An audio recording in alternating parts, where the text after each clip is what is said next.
Officially live, about to lock in for today's reveal. It's a big day. NBA 2K27 is releasing in a week, and we've got over 100 creators being able to play the game early, get a lot of footage. We're probably going to have hundreds of hours of footage released today.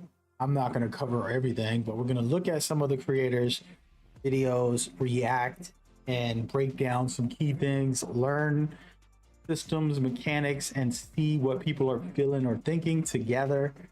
This is more of a chill vibe, a watch party, if you would say. Shout out to NBA 2K. Really great event that they had, and spectacular work by the hosts, Alexis and Chris, the best in the game as far as NBA 2K TV. And you had the community manager, Evan, and some special guests appear. And it was a great event. Been covering it in detail. And right now, we're going in to dive deep down a rabbit hole with a lot of the key things for you guys as we go forward.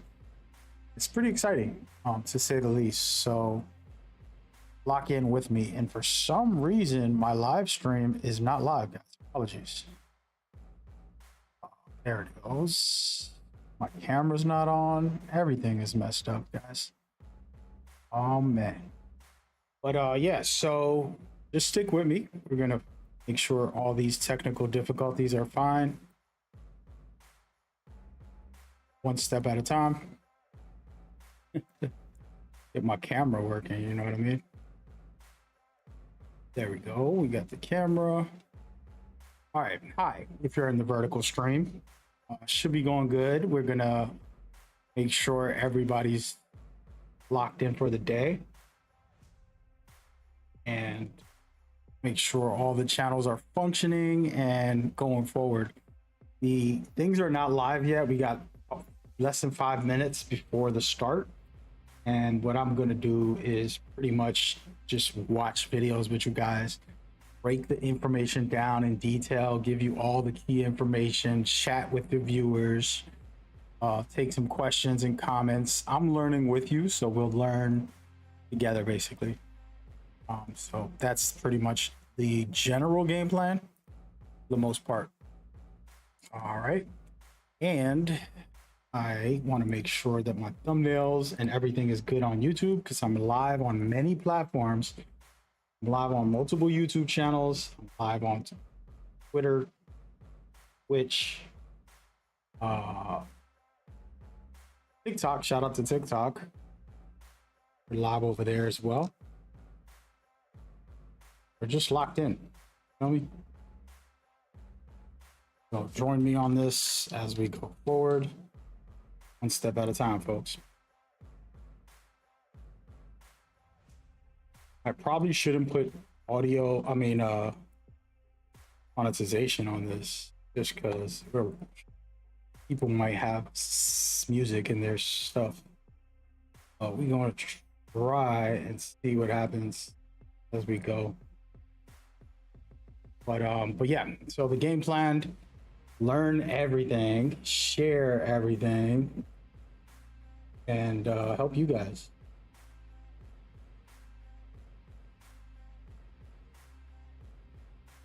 Also learn everything.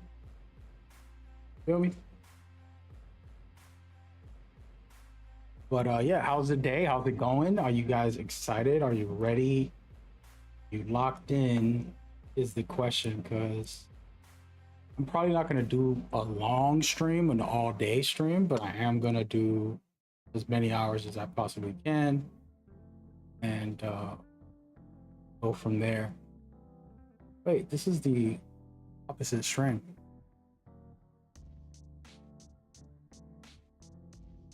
But yeah, so far from the gameplay, we saw live raw gameplay already, but do not doubt the fact that gameplay already was revealed. But my thing is, this isn't the official content that we're seeing today. Today is straight up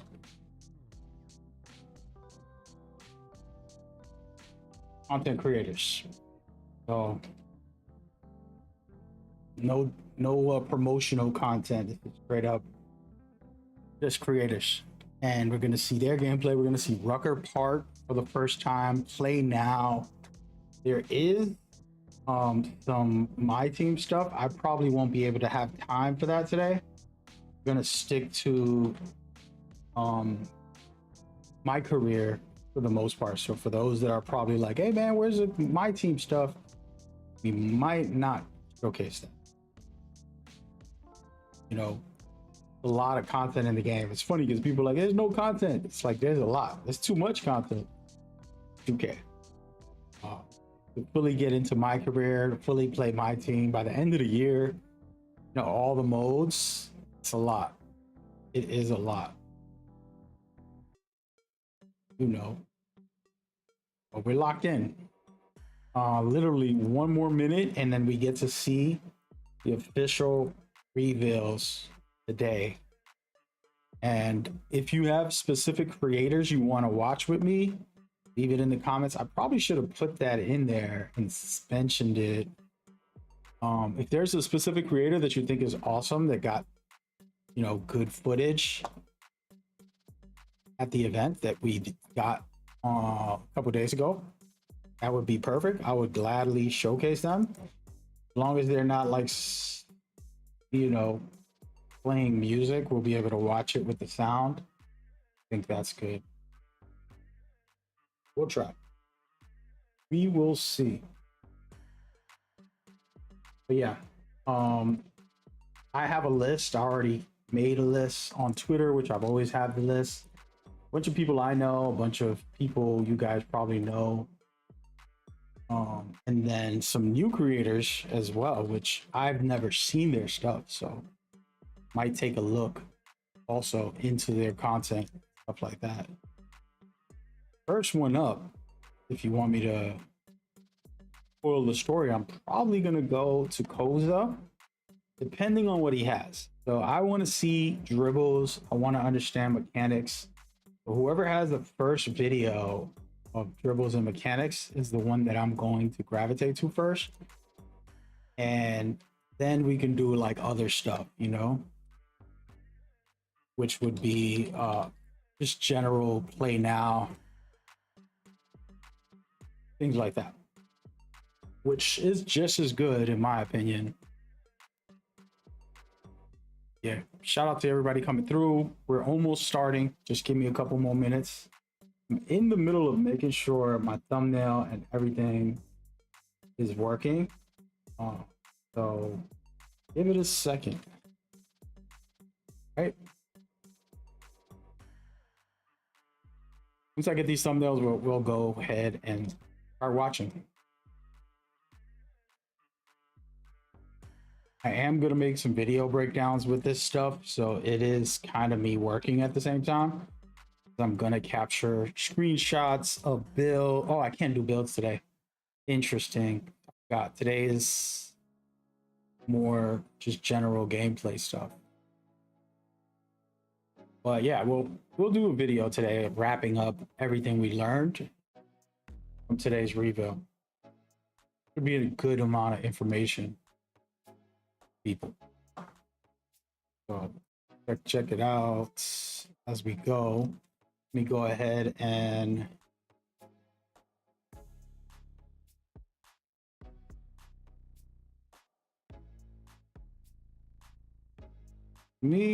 almost done.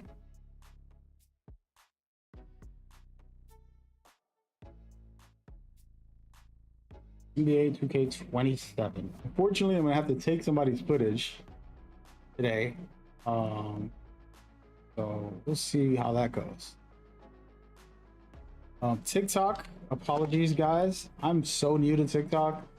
One of you viewers gotta interact. A lot of people show up and dip and stuff, but need to be taught how to run this TikTok a little smoother. There's all this stuff in here, GIFs and all this extra stuff. I don't really know anything about, but we'll learn in the future. All right, so it's about time, guys. I'm gonna go ahead and look for a video. put it up on screen and just vibe out for the day, see what type of content is out there from the people I already subscribe to and that I have knowledge that they're good players, great players, and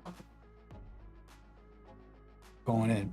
So we got Joe Knows gameplay breakdown that could be good. Got a bunch. Wow. Okay, so there's a lot of great stuff here. Official gameplay. All right, the real NBA gameplay. Okay, wait, hold on. Did we start with Joe Knows? I feel like he's pretty damn good with his breakdowns. Yeah, we're gonna give Joe Knows some love. One of the best players, no matter what you say, he is definitely up there. If you like competitiveness, does a good job competing and stuff. He has a good crew, people he trusts and stuff. So, all right. So I got his video up. I'm about to showcase it. All right. So let me go and put these videos.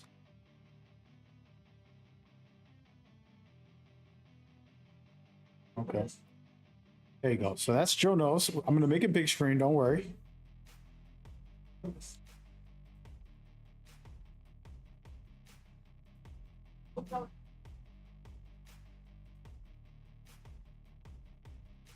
Give me 1 second, guys. I'm gonna full screen this. Joe Knows.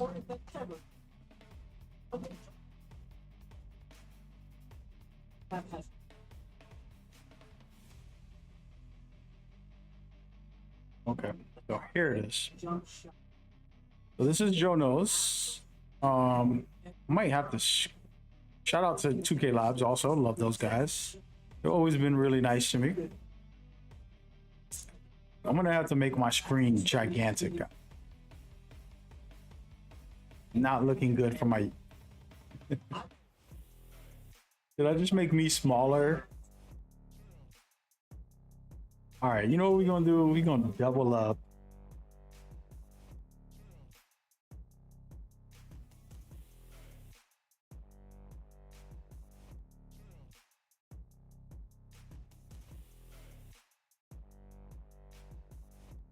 All right, so I'm gonna do double screens, guys, and then make my camera small.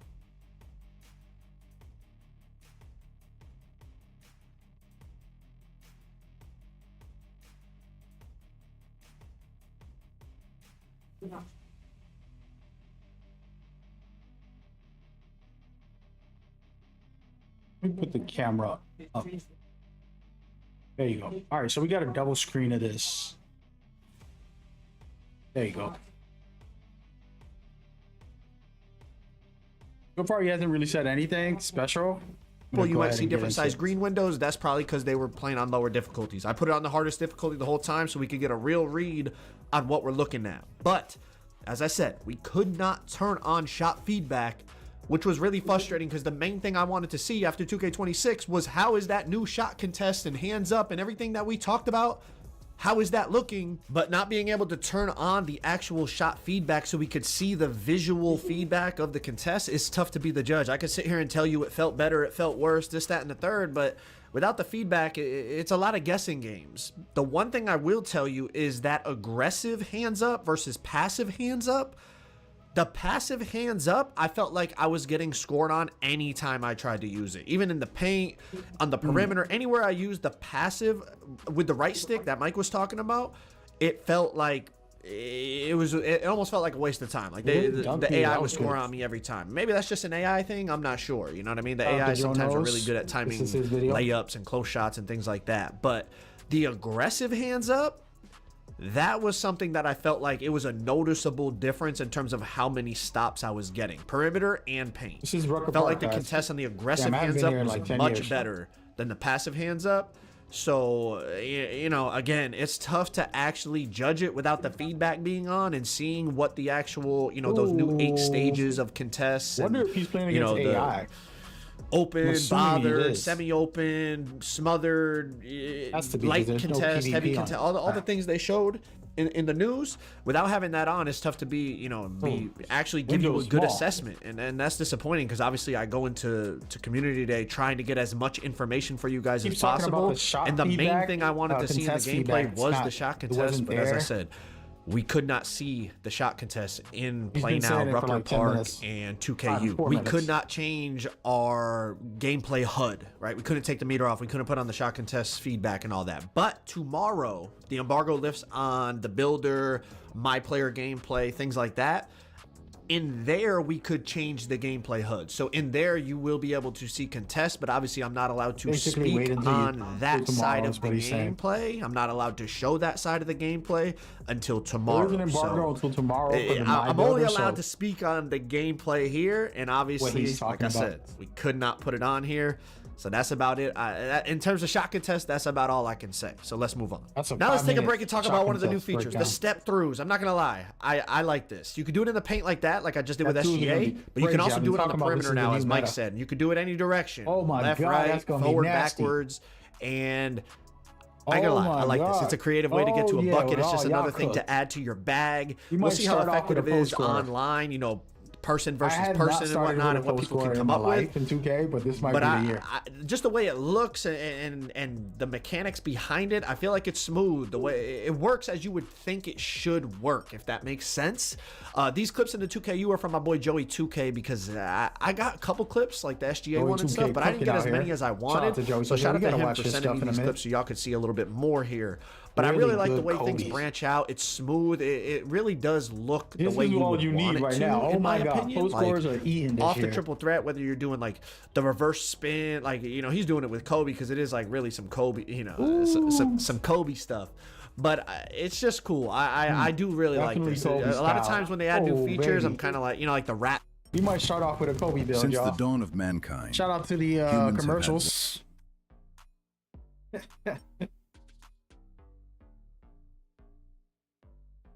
You know what? We're gonna make a video. I need to get premium on this. Whatever. But like this, yes, like I could get down with this, and I think it's gonna be. Oh my God, we're still hooking from the 3-point line. Jeez, Joey, we are. We're definitely going to see people utilizing this, and I think people that master it, it's going to be something crazy. Like, it's going to be a way that, like, I don't want to say bailout, because obviously it takes skill, you have to time it, but, like, it's going to be a way to get, like, a bailout bucket. Like, the defender played good D, or they, like, you're long running to the right, and you pump fake a fade, and they overplay and they jump, instead of just, like, Ooh, waiting that or meter's Kobe jabbing, pretty like a lot of people strong. would You do see the last dunk year. meter? Now, like, you could branch back into a step through into a shot, and like the green windows on it felt like very greenable. So we'll see how it feels online when you're playing against a real person, but I do think there's a real possibility that like it actually is effective in online gameplay, even if you're like a more competitive player. Like definitely in casual modes, it'll definitely, rec and stuff, people are going to get down with that, but I think even like competitive players in Pro-Am are going to utilize the step through a lot more than a lot of other new features that have been added in throughout the years. Let's move on to dunking. Good Meter block. dunking, the dynamic dunk I'm a meter that's nasty going to grow dunker, and so shrink all the way See through what he says about the dunks. gather, all the way to the finish, all the way through the full dunk, right? Yes, it does do that. I can confirm that, as you're going to see. All right, right here, Kobe driving on Steph, Euro step into the meter dunk. Let's slow it down so you could see the meter. When he's between me and the hoop, it Oh, I starts love the small. Euro. Then it even shrinks a little, but then once I Euro step past him, it Ooh. expands into a really big meter. Damn, But that let's meter's continue with nice. dunking. Again, it felt like size mattered, like height matters in terms of finishing, Oh, yeah. and it's been like that for years. playing but, like, offline, so you somebody can't like judge Giannis, it for until you example, play here's a against play now another clip of player. Giannis. He's an absolute monster. Oh my Now, obviously, God, it's Giannis. Giannis. Like his Giannis stats are about to be cracked. crazy in and this year's he's game. 6'11" and all that, but he like height every game. It was definitely easier to dunk with like bigger slashers than smaller slashers. That's not to say smaller slashers couldn't dunk. But just, I'm just comparing it to past 2Ks where definitely height mattered in terms of your green window on dunk meters. It's like that again. It's definitely bigger dunkers are going to be harder to stop than smaller dunkers. But let's continue.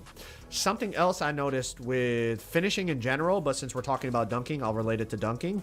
In past years, I felt like interior, it mattered, but it definitely wasn't like a necessity. A lot of power forwards or centers were going, you know, low interior, and like as long as you just got between the guy and the hoop, you know, you could stop them very consistently. Even small guards like in Pro-Am and stuff, they would swing down out of the corner and stop the other team's center and shrink his dunk meter, even though, you know, it's a 6'4" guard with 25 interior and a 50 block, and the center's driving with, you know, really good finishing ratings. And it was just like, if you got there, you got there, and it didn't really matter the ratings. On this game, it felt way different trying to dunk on Wembanyama or Dennis Rodman or somebody with like really good interior, as opposed to like dunking on Steph Curry. Like it almost felt like, maybe because of that new wall-up badge, they're really trying to make like the interior rating matter because they want people to use that wall-up badge. I'm not really sure, but typically dunk meter size was more about angles than it was about ratings. But in this game, it definitely felt like the ratings were playing a bigger factor. And maybe that was because I was playing against the AI, and full transparency, I don't play against the AI very often. I pretty much do it once a year, and that's at community day. But we'll have to see when it's person on person. But for the most part, from what I felt playing the game, the community day version of the game, it felt like interior definitely had a big impact on how easy it was to finish on somebody or how difficult it was to finish on somebody. To go along with the other factors, of course, you know, momentum, angle, positioning. And it's not to say it's impossible to stop somebody going to the basket. I mean, this is Tyrese Maxey stopping Michael Jordan going to the basket, and you know, Tyrese is what, 6'1" and low interior, low block, so it's not impossible. Obviously your skill and the way that you play it and the angle you take and all, and their timing of the jump and all that still matters. But another thing I noticed with dunking, if somebody was just like in the restricted area and you were going downhill full speed at them, like you would put them in a poster and it would be greenable. I feel like in past years, like unless they were way under the hoop, that green window opens you'd up, get a decent window if they were way under the hoop. But if they were just like in the restricted area, a lot of times you would drive and like it would shrink your meter down all the way. When like in real life, it's like if they're standing under there and you have a full head of steam, you know, you got Michael Jordan running at you full head of steam, like you're in trouble. You know what I mean? A lot of dudes in real life would just bail out of there. And just, you know what I mean? I'm not getting put on a poster, but in 2K it was like your meter would shrink a lot of the times. It was definitely a noticeable difference in terms of if they're just down there in the dead zone, you could just go up and boom on them. But again, like if Wemby was down in that dead zone, it felt like it would shrink. So I don't know. Maybe that's just because Wemby's 7'4". Maybe it's the interior rating. There's a lot of unknowns. But overall, the dynamic dunk meter definitely worked. It was shrinking, it was expanding, it was shrinking back down. It was overall dunking, in my opinion, it felt really good. Like honestly, maybe even too good. But we got to see when it's person versus person how it plays out, because it's always a little different against the AIs. But let's move on. So since we're on the topic of dunking, let's talk about standing dunks, kind of big man, paint scoring, post scoring. I'm going to encapsulate it all into one section, all right? You've seen a little bit of post scoring in this gameplay, like trying post spins and stuff with Kobe and Jordan, LeBron. You'll probably see some more as the gameplay goes on. But now, besides Joey post hooking from the 3-point line for the second year in a row at Community Day, the step throughs are definitely something big men can utilize, but let's talk about paint mashing, right? Dead zone. Can you really mash something? This is Bam mashing and contact meter dunking with the standing dunk. Yo, that's just for perspective, that defender from the Knicks has a 50 block and a 50 interior. Now, on the flip side of it, check out this clip. Giannis going against Jason Tatum right here. Tatum's got 81 interior and just walls up and takes Giannis out of a dunk and makes him miss the layup. Now, this gameplay is from Joey 2K, so I think the difficulty he said was on like All-Star or Pro. So it's a lower difficulty than what I'm playing on. So like the green window size of like that layup was definitely bigger than it would have been on Hoff. But again, like check out, this is back-to-back possessions here. Joey's trying to just rim run through Tatum, and Tatum with 81 interior compared to that 50 we just saw for the guy in the Knicks. Like, it's just a massive difference in terms of the animations you get. Like, it's just an absolute stonewall as opposed to just like going through them and just, you know, getting, you know, a push through and then your meter growing because now you're at the rim wide open. It's just, it felt night and day difference in terms of players with low interior versus high interior. We'll see when it's person on person, obviously. Like I said, take it with a grain of salt because it's against the AI.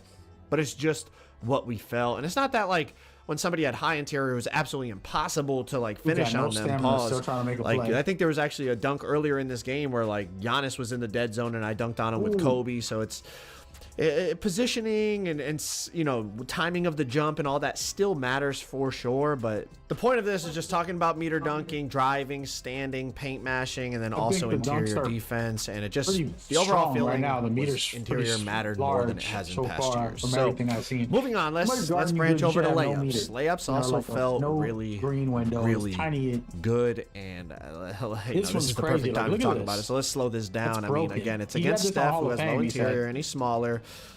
But this is on Hall of Fame. I know that's Curry guarding him, but that's a lot. Huge on that layup over Steph Curry. But I also just want to be clear, whether it's dunking, layups, it's not impossible to get stops without, you know, a high interior. Like right here, another Kobe versus Steph clip. He beats me to the spot, that's walls beautiful. up. It's a tiny green window I miss.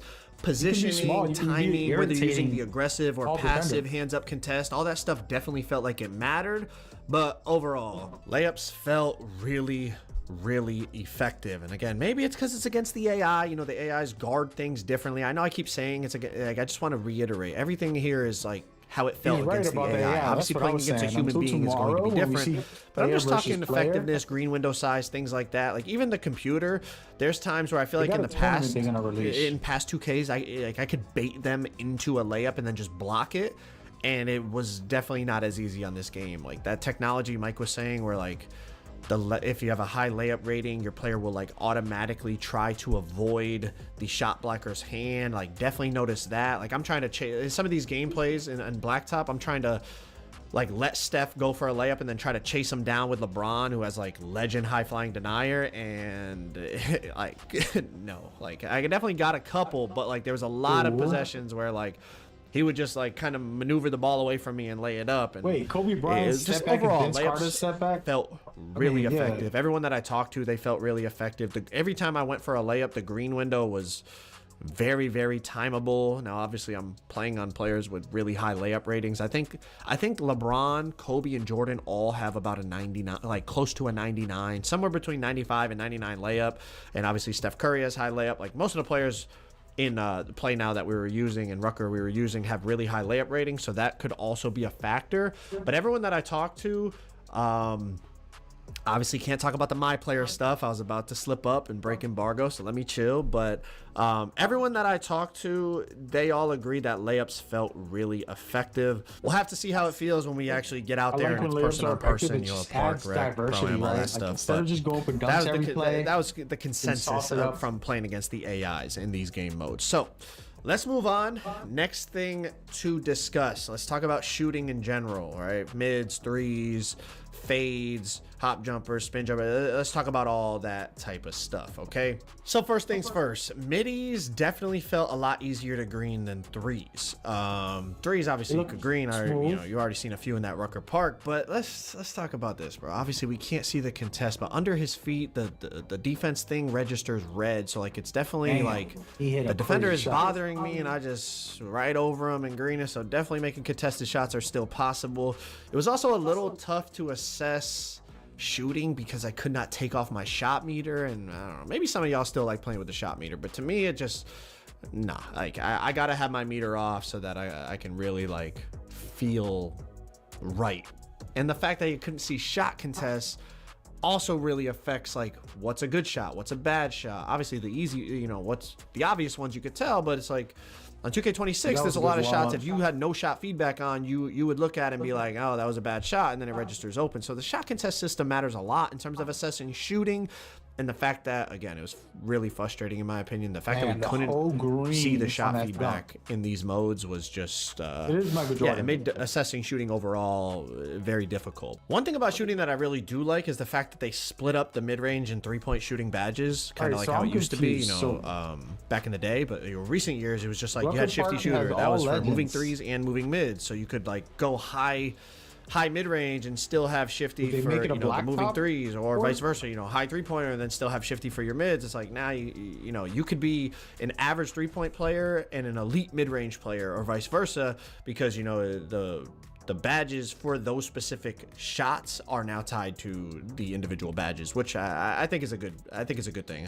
Hopefully should promote a little bit more diversity in kind of gameplay, play style. Like, you know, if you want to be an elite mid-range player, you gotta upgrade your mid-range, not just like go high three-pointer, decent mid-range rating, and then you got the legend badges to go with it. You know, you kind of gotta commit to the way you want to play a little bit more, at least theoretically. We'll see how that plays out. Obviously, can't really discuss builder things and that until tomorrow, but overall, I think splitting up the badges is a good game. I think it makes more sense. VC. All right, as I go for this blitz steal, it's a perfect time to transition over to perimeter defense and bump steals and all that. In my opinion, they still felt really inconsistent. I'm not saying I didn't get any. I got a few, but some of these examples that I'm showing here, I don't know. Like, I'm committing. I'm not even playing defense. I'm just going completely on that side. I got Michael Jordan, 99 overall. He's got like 90 plus steal, whatever. And he just bobbles it and ends up getting a 3 off of it. I understand that you know, we're talking about, you know, ratings mattering, ball handle and steal, but I mean, this is, if we're talking ratings matter, I mean, that's Michael Jordan. He's got high steal, right? This is prime MJ. He's got high steal. The ball goes through me. Prime Kobe. The ball goes right through me. You know, maybe user on user it'll be different, but I feel like in those instances, there's no way I'm not dislodging the ball. Like, the first one, it didn't even make him bobble it. Tyrese just kept dribbling through me. And the second one I showed, Tyrese is a good ball he bobbled it a little, which then ended up putting me behind him, and he got a wide open 3. I got mixed reviews from people when I talked to them about bump steals. Some people, you know, thought they were good. Some people thought they were bad. In my opinion, they were still really inconsistent. I felt like, you know, those two clips are perfect examples. Even the clip they showed in the trailer, the gameplay trailer where they showed Kevin Durant, I'll put it on the screen right here. Like, I don't know. Like, in my opinion, you should dislodge the ball there. Like, you're rewarding a bad decision by the ball handler by allowing him to get away with that. Perimeter defense as a whole, though, overall, it felt more sticky, more bumpy. Like, when you attach to somebody, it felt a lot, you know, I feel like sometimes in 26, it felt like they were, like, covered in oil, and they would just kind of, like, slip past you if they, like, wiggled their left stick a little bit or something. You see, like, it feels like there's a lot more. Once you attach, like, you know, especially, you know, some of these guys like Kobe, MJ, like, they have really high perimeter. So, you know, obviously that probably plays a factor, but it wasn't impossible to drive by people, but it felt like when they cut you off, they really cut you off. It wasn't just like they cut you off and then you could like wiggle and slip through. It was like, well, okay, if you get bumped, it's almost like you kind of gotta like gather yourself. But like right there, like, you know what I mean? Like LeBron turns the corner and like, you know, they're not like dragging you backwards. Like once you turn the corner, you turn the corner. But overall, it just felt like, it felt a little more sticky. I guess that's the best way to describe it. Like right here, like you see, like I'm attached, I stay attached, I stay attached, I stay attached. Now, obviously, again, I keep saying it, I'm sorry, but it is against the AI, against a human being with optimized SIGs and my players and things like, and once everybody learns how to dribble and all that, we'll see. But against the AI, definitely felt a bit more sticky, a bit more bumpy. Felt like you could cut people off better as they tried to move if you know, beat them to the spot. All right, let's shift to dribbling. First things first, it's tough to assess dribbling on play now because obviously with our my players, we optimize the SIGs, we get the dribble style that gives us the good burst and all that. Obviously on play now, you're stuck with the SIGs that the NBA players have. So first reaction to it, a little concerned about the burst, but as I said, you know, with our my players, a lot of times, you know, we just find whatever dribble style gives us the burst, you know, the best burst, then we use that, and then all of a sudden it's like, all right, I'm moving the way I want to move a little bit more now. Obviously in play now, you're using the dribble styles that the NBA players have. So I don't know, some of the speed boosting, it didn't feel super explosive. But again, that could be dribble style related, and that could be fixed when we get our my players. Obviously can't discuss my players today, so I'm just basing this off of the play now gameplay and the Rucker Park gameplay. But that was the first reaction, like, okay, I'm not really bursting how I want to burst. Chaining dribble moves together definitely felt really smooth. Fluent in terms of being able to branch out of things and branch into things. Obviously, I'm not like a super duper dribble head. I'm not Steezo or anybody like that. But, you know, I play guard and have a lot of success even at competitive levels playing for money. So I can assess it a little bit. But I did talk to some of the better dribbling content creators that are at the event. You know, I'm sure, you know, they're all Dirk, Chappa, like Koza. They're all going to be posting dribble stuff. And limitless, and they had some concerns as well. You know, they had a little window. concern about the burstiness, and it wasn't super explosive. But obviously, as I said, it's like you got to wait to be able to put dribble styles on to really assess the burst. Because a lot of past years, you know, the bursts were fine, but that was because we found the dribble style that gave it to us. You could quick stop. The quick stop I found was the LT quick stop right there that I just ran to the wing with Kobe. You know, just tap LT, it set my feet instantly, and I was able to shoot. Did it a few times. It worked pretty consistently. You know, maybe we find something better, but definitely, I think we're going to be able to find a way to peak and quick stop threes. Just like past years, it might be, you know, last year was flick up. It might be something different this year, like LT, or maybe we find a better one. But should be able to quick stop and set your feet. So everybody that's looking to shoot peaks and stuff, you should be back in business with that. Next, let's talk about AI players. It was something they said that they enhanced, and I played against the AI quite a damn bit, so I can give some good insight on this. The AI is so much better. They definitely play better defense. They hawk passing lanes. Like if you throw any type of questionable pass, they were picking it out the sky. Pick six going the other way. Obviously, like I said, I played on Hall of Fame, so that's a factor. But they were like really, if I left them open, they were really consistent in terms of like layups and close shots. Like they would make, I don't want to say everything, but it felt like everything they would make. The AI seems really, really improved. I ain't gonna lie, we might be back in that thing where it's like you go to random rank and you're hoping your teammates quit because the AI is better than 85% of the people who play the game. Like we might be back on that. Obviously, like I said, it was on Hall of Fame slider, so I don't know if like when we play rec or something, I don't think the AIs are gonna be on Hall of Fame sliders. They can't shoot, they can't play defense. Like the Hall of Fame computer was very improved. Like obviously we don't know like all the cheese against the bots. Like, we might find something like, you know, it used to be the jab step or the no dip. Like we might find something that works against the bot all the time, but the old stuff that works against the bot, not really. I mean, you can kind of get them sucked into screens sometimes a little bit too easily and like get like a snatchback three off or something. But overall, like compared to how it was, it's not just like last year where you could just throw it to somebody and just shoot the ball. Like the bots were playing that. You couldn't just do a jab step and shoot. Like the bots were playing that. So obviously we know how the community is. Like people are going to try to find something else, and once somebody finds it, like everybody will cheese that. But the old cheese that everybody was doing last year where you just throw it and shoot a catch and shoot over the bot, from what I saw, obviously again, I don't have my player jump shots on. I'm using NBA player jump shots and all that. Nah, like they're guarding that now. You're gonna have to find. You're gonna have to find something else. That's a good confirmation. The jab step, no, like they're not just letting you jab step and then shoot a completely wide open three. All that stuff that was driving me and y'all crazy in random rec when people would quit.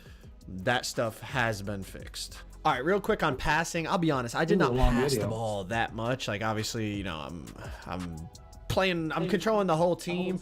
I will just say some of the passes definitely felt floaty, but to be fair, I don't know everybody's pass rating, so it could just been like some of the people I was passing with had low pass accuracy. As I said about the AIs though, like if you throw a pass near the AI, they hawked it. Right there so I think passing lanes, unless it's just the way the AI plays them, I think you're gonna be able to get real hawky in the lanes if you're playing it correctly. But I didn't throw a lot of like break passes to test break starter or anything because it's just you know. When you throw it to a human, the human is leaking and you're able to like really throw it down the court. When you're playing like Play Now or Rucker, like your teammates are not like running the break, you know, they don't leak out to get a break starter pass. So it's kind of difficult to test by yourself. The next thing is the takeover system. In my opinion, it is just so much better. It's so much more logical. I'm happy about the takeover system. The days of dunking the ball 5 times and then popping deep bomber badge are gone. You know, the PG coming up the court, passing the ball for 6 possessions straight, and then all of a sudden, you know, he's got his sharp takeover, and now all of a sudden he's looking to score. Like, you get takeover from what you do in the game. Obviously, if you saw the news, you knew that. But like now, it's like if you dunk the ball, you get finishing takeover. If you're passing the ball, you get playmaking takeover. If you're shooting the ball, you get shooting takeover. Just so much more logical, and it really means like, you know, depending on how you're playing, that's the type of takeover you know, you're feel going like to we take learned the a game over lot, with what you're but doing. he's It's just, confirming it everything seems like we such a already simple know. fix, but it's been years I've been saying this, that that's the way it should be. Good video because you You get should to be see getting the takeover in demonstration the of way it. that you're dominating the I game, really and that's like finally it. how it is. You've seen a couple here, I think, in the Rucker Park gameplays. I had it with Kobe right after I got a couple dunks. I got that finishing takeover. Seems like a really simple change, but in my opinion, it's a big W. I think it was long overdue, so that's beautiful. And the last thing I'll touch on is the fact that 2K made the announcement that they are addressing the cheating problem. I really hope they're able to. I think it would just, it would bring a breath of fresh air to not just competitive modes, but casual modes. I mean, the cheaters were everywhere. You know what I mean? I posted multiple videos playing against them, streams against them. Like, it would just be a breath of fresh air if they're actually able to enforce the punishments that they're talking about and really like find a way to eliminate this whole problem. I think it's going to be easier said than done, but it was nice to hear them actually address it and make us aware that, you know, obviously they're aware of it, they're working on it, and going into 2K27, they are ready to try and combat these cheaters. It's a beautiful thing to hear. But if y'all want to check out an hour of raw NBA 2K27 gameplay where I'm using multiple teams, multiple different superstars, and test. All right. So we're going with the American Express Platinum card. Stuff. Let's go to Chopper. There is a video upload yet. There it is. Everything you need to know about dribbling. This is gonna be a good one. This is a 7-minute. That's it. Okay.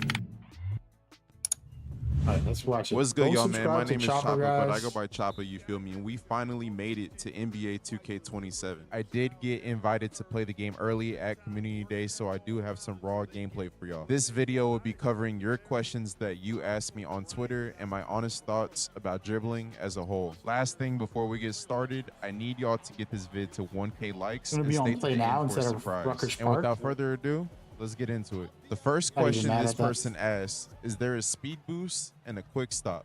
Yes, there is a speed boost and a quick stop. The quick stop this year feels the same like 2K26. The best way to do it is by letting go of everything and tap L2, which is similar to 2K24. The speed boost is very similar to 2K26. With John Morant, you can see I'm getting a speed boost. Another thing to take note is that play now felt slower compared to other modes we got to play. So therefore, the speed boost looks a little slow. This next person asked 4 different questions, with the first one being, if you can run out of moves at all angles, or answer would be some animations are canned, but the really good animations allow you to control exactly how you run out of that move. For example, Curry Escape literally has like 5 different run animations out of his escape. And in my opinion, he has one of the better escapes in the game. Next question this person asked, is the momentum effective again?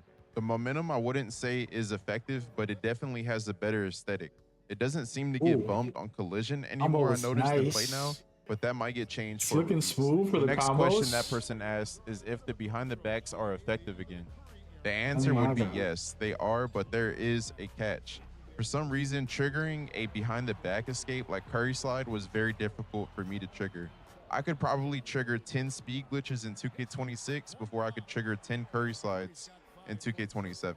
The last thing he asked was about defensive lateral quickness and collisions.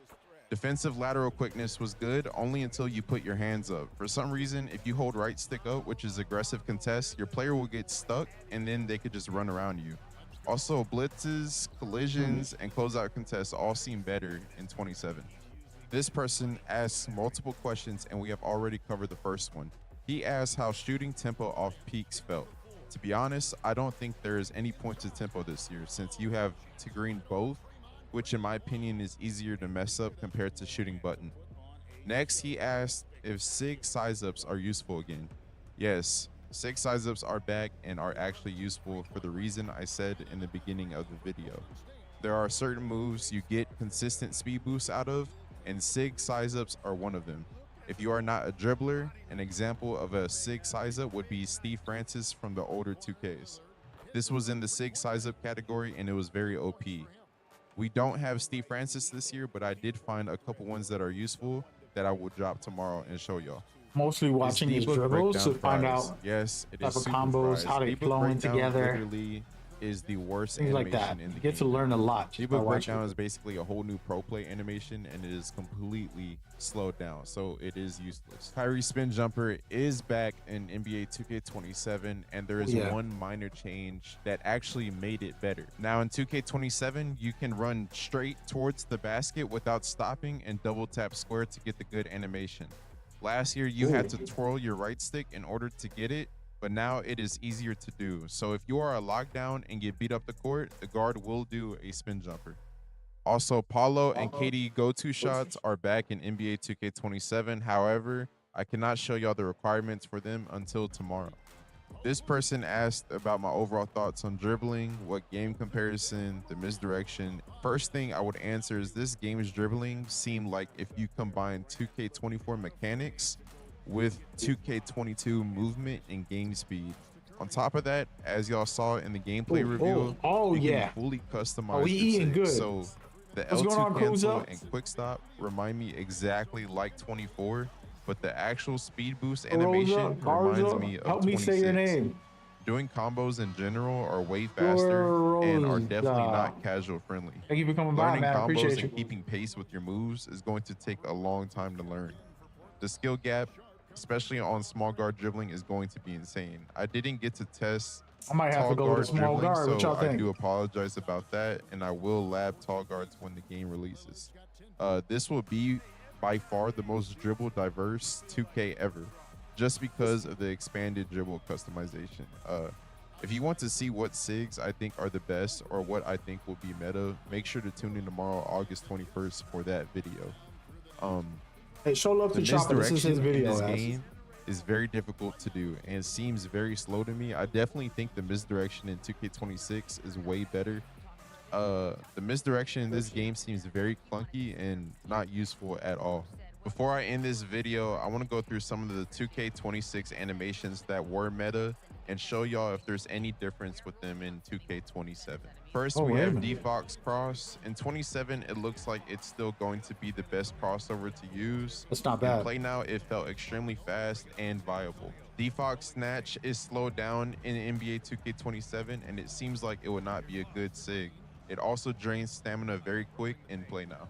Tyrese Halliburton and Zach LaVine also have good dribble styles that have consistent speed boosts and don't drain that much stamina.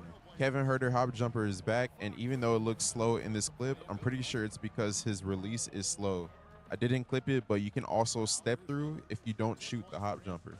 Ja Morant still has a good dribble style and a great speed boost. Kyrie escape got changed, and the new animation isn't bad at all. It might be useful. It was one of the faster escapes I tested, so hopefully I can lab it more when the game comes out. Levine hop step still has the chopper slide animation in it, and it will probably be my favorite hop step in the game. The only thing they patched is you can't fake pass out of it anymore, or even fake pass out of the Kyrie spin like 2K26. The push peek in 2K27 has been patched because now it makes you keep the ball in the same hand. Tyrese Maxey escape seems to be the second best escape. Most of his moves are fast, and it also seems like he has a fast motion style. Maxey's about to be the best goated. escape I lab by far is Curry escape. It definitely is the fastest escape out of every new gen 2K. That is super fast. Not including Allen Iverson or Jason Tatum escape from 26. The Curry slide is 100 times more difficult to spam because they made the angle harder to hit, and it is also slower than 26. However, it looks like it creates more space than it used to. And if you stayed to the end of the video, the surprise I have for y'all is that the 2K21 spin back is back. I think depending on which spin you have, it would make the animation faster. So when the game drops, I'm going to find the fastest one. When the embargo lifts tomorrow for the My Court and Builder, I'm going to go in more detail and show y'all all my SIGs, jump shot, and even a mini dribble tutorial. Oh man, the game looks way please like smoother. and subscribe. If you made it all the way to the end, comment I was here. And thank y'all so shout out much to for Chopper, tuning in, man. and I'm out. Young kid putting in work. No, I'm gonna mute this while I talk about him for a second. The kid came in hot, you know what I mean? Like putting in some cool dribbles, doing his thing.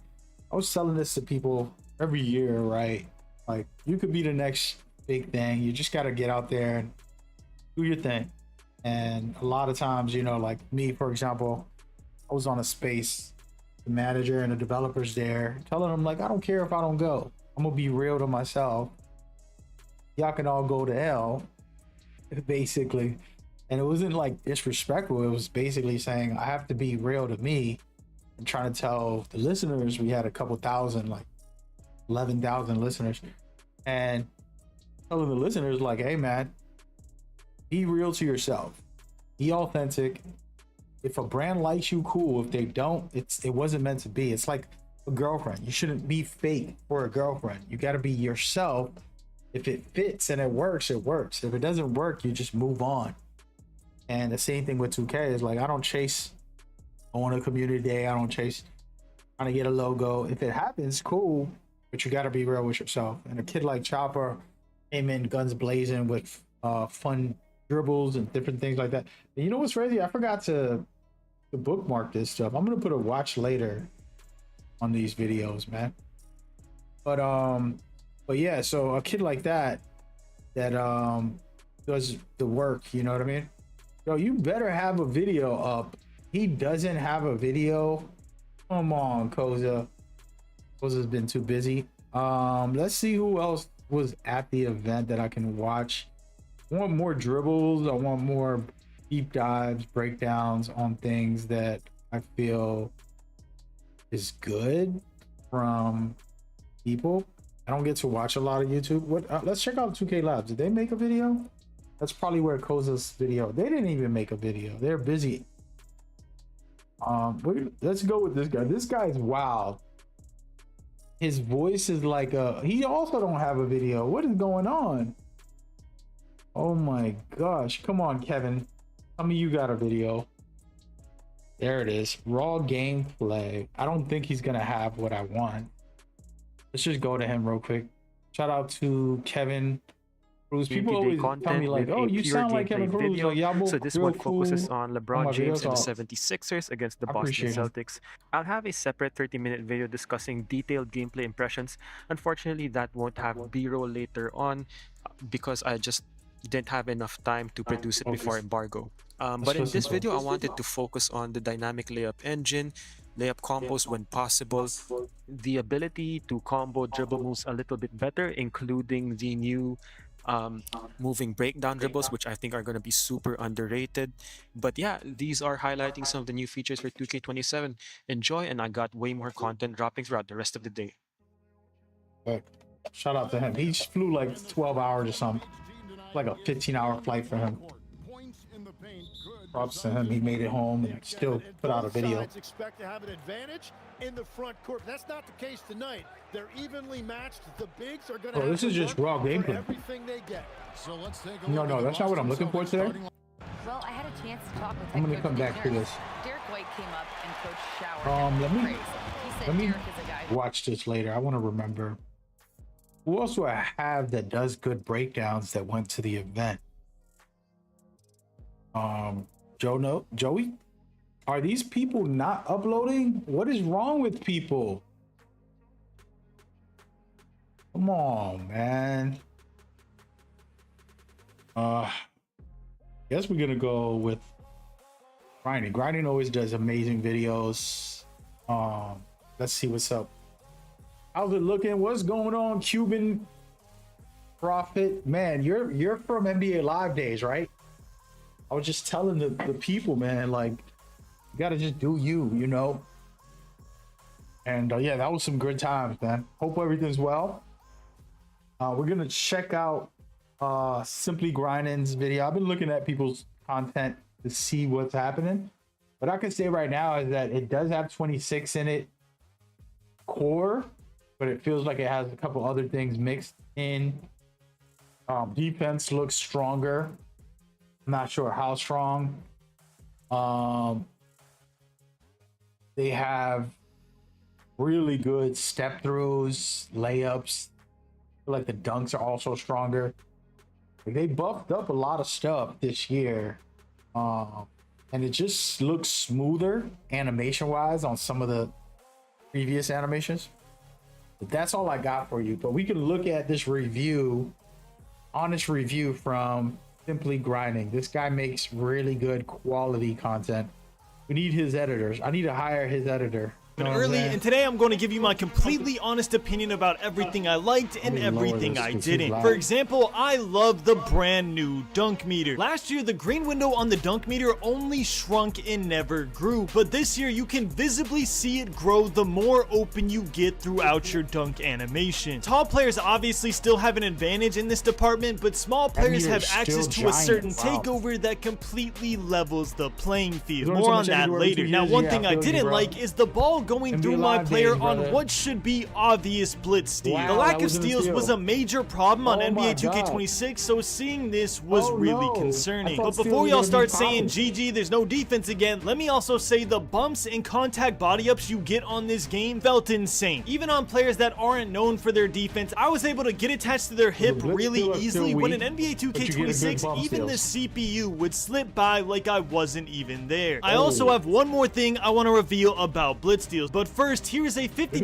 Xbox and PlayStation gift card for Noti Gang. And here's the winner of today's NBA 2K27 giveaway. If you want NBA 2K27 for free, subscribe with notifications on and comment one change you want to see on the game. I'll be picking the winner in tomorrow's video. Now let's break everything down, starting with the biggest change, the new step-through shot mechanic, which is a brand new feature where even if your player cannot dribble anymore, he will take a step and do an up and under to create an insane amount of space and get open even if you were previously boxed. I'm calling it right now, this will be the biggest change in NBA 2K27, so you need to get this in your bag. The good news is it is super easy to do. To activate this move, all you do is pull your right stick in any direction. If you hold it to the right, it'll do it to the right, and if you hold it to the left, it'll do it to the left. Super easy to do, but the skill ceiling on this will be super high. I can already tell the players that master this mechanic will be able to make some crazy shots, especially the taller builds like 7'4". In last year's video, I called that no dipping would be the skill gap on NBA 2K26, and it was. So heed my warning, I'm telling you, this is a mechanic you do not want to ignore. And speaking of no dips, no dip timing has gotten a major revamp. Not in the gameplay itself, but in the form of this brand new quick trigger badge. Basically, the higher tier your quick trigger badge is, the faster your no dip will be. Mike Wang himself has said that the highest tier of quick trigger will feel like no dip in NBA 2K26, while lower tiers like bronze and silver will feel slower and less consistent. And that was very apparent in the gameplay. The best shooters in the NBA no dips felt really good, while the average player felt like I wasn't no dipping at all. It felt like their normal jump shot barely sped up. So if you're a major fan of no dipping, make sure to keep the quick trigger badge in mind when you're making your build. Now when you're making your build, you probably want to know if dunking is even worth it. So let's talk about this brand new dunk meter. And I got a lot to say about this, so listen up. Let's get this out the way now. It is an obvious improvement from NBA 2K26. Last year, your dunk meter could literally only shrink, which means that if you started your dunk meter with a defender in front of you, and then your defender gets out of position and leaves you wide open by the time you're dunking, your dunk meter would still never grow even though you're wide open, which is why you saw a bunch of clips of people missing wide open dunks in the rec in the park. This year, that is completely different. You can see multiple clips, whether the player is small or tall, it doesn't matter, where if I got more open as the dunk animation continued, my green window would increase to match that visual, which is obviously how it should have been in the first place. Now, the more interesting part of the dunk meter is who it benefits most, taller builds or smaller builds. So let's start with taller builds first. Just like last year, from what I've seen so far, taller builds have an insane advantage when it comes to dunking. Players like Giannis and Wemby had insanely big green windows when driving to the paint, which obviously makes sense. The taller you are, the easier it is to dunk, so your green window is going to be bigger. The only concerning part about this for me was that no matter what defender was in front of me, the taller players like Giannis and Wemby were just dunking on everybody. Basically, what I'm saying is that great defensive centers weren't altering my dunk meter to shrink at all on these taller builds. So yeah, I think it's pretty safe to say that dunking on taller builds is going to be very, very strong. And a pro tip for everyone that likes to make these tall demigod builds, when attempting a contact dunk on this game, try to start your dunk from the free throw line. What I noticed is that if you do this on a taller build, you will get way more contact dunks and you'll get less contact layup animations instead. Before I realized that, I was getting a ton of layups on Giannis and Wemby, and it was really annoying.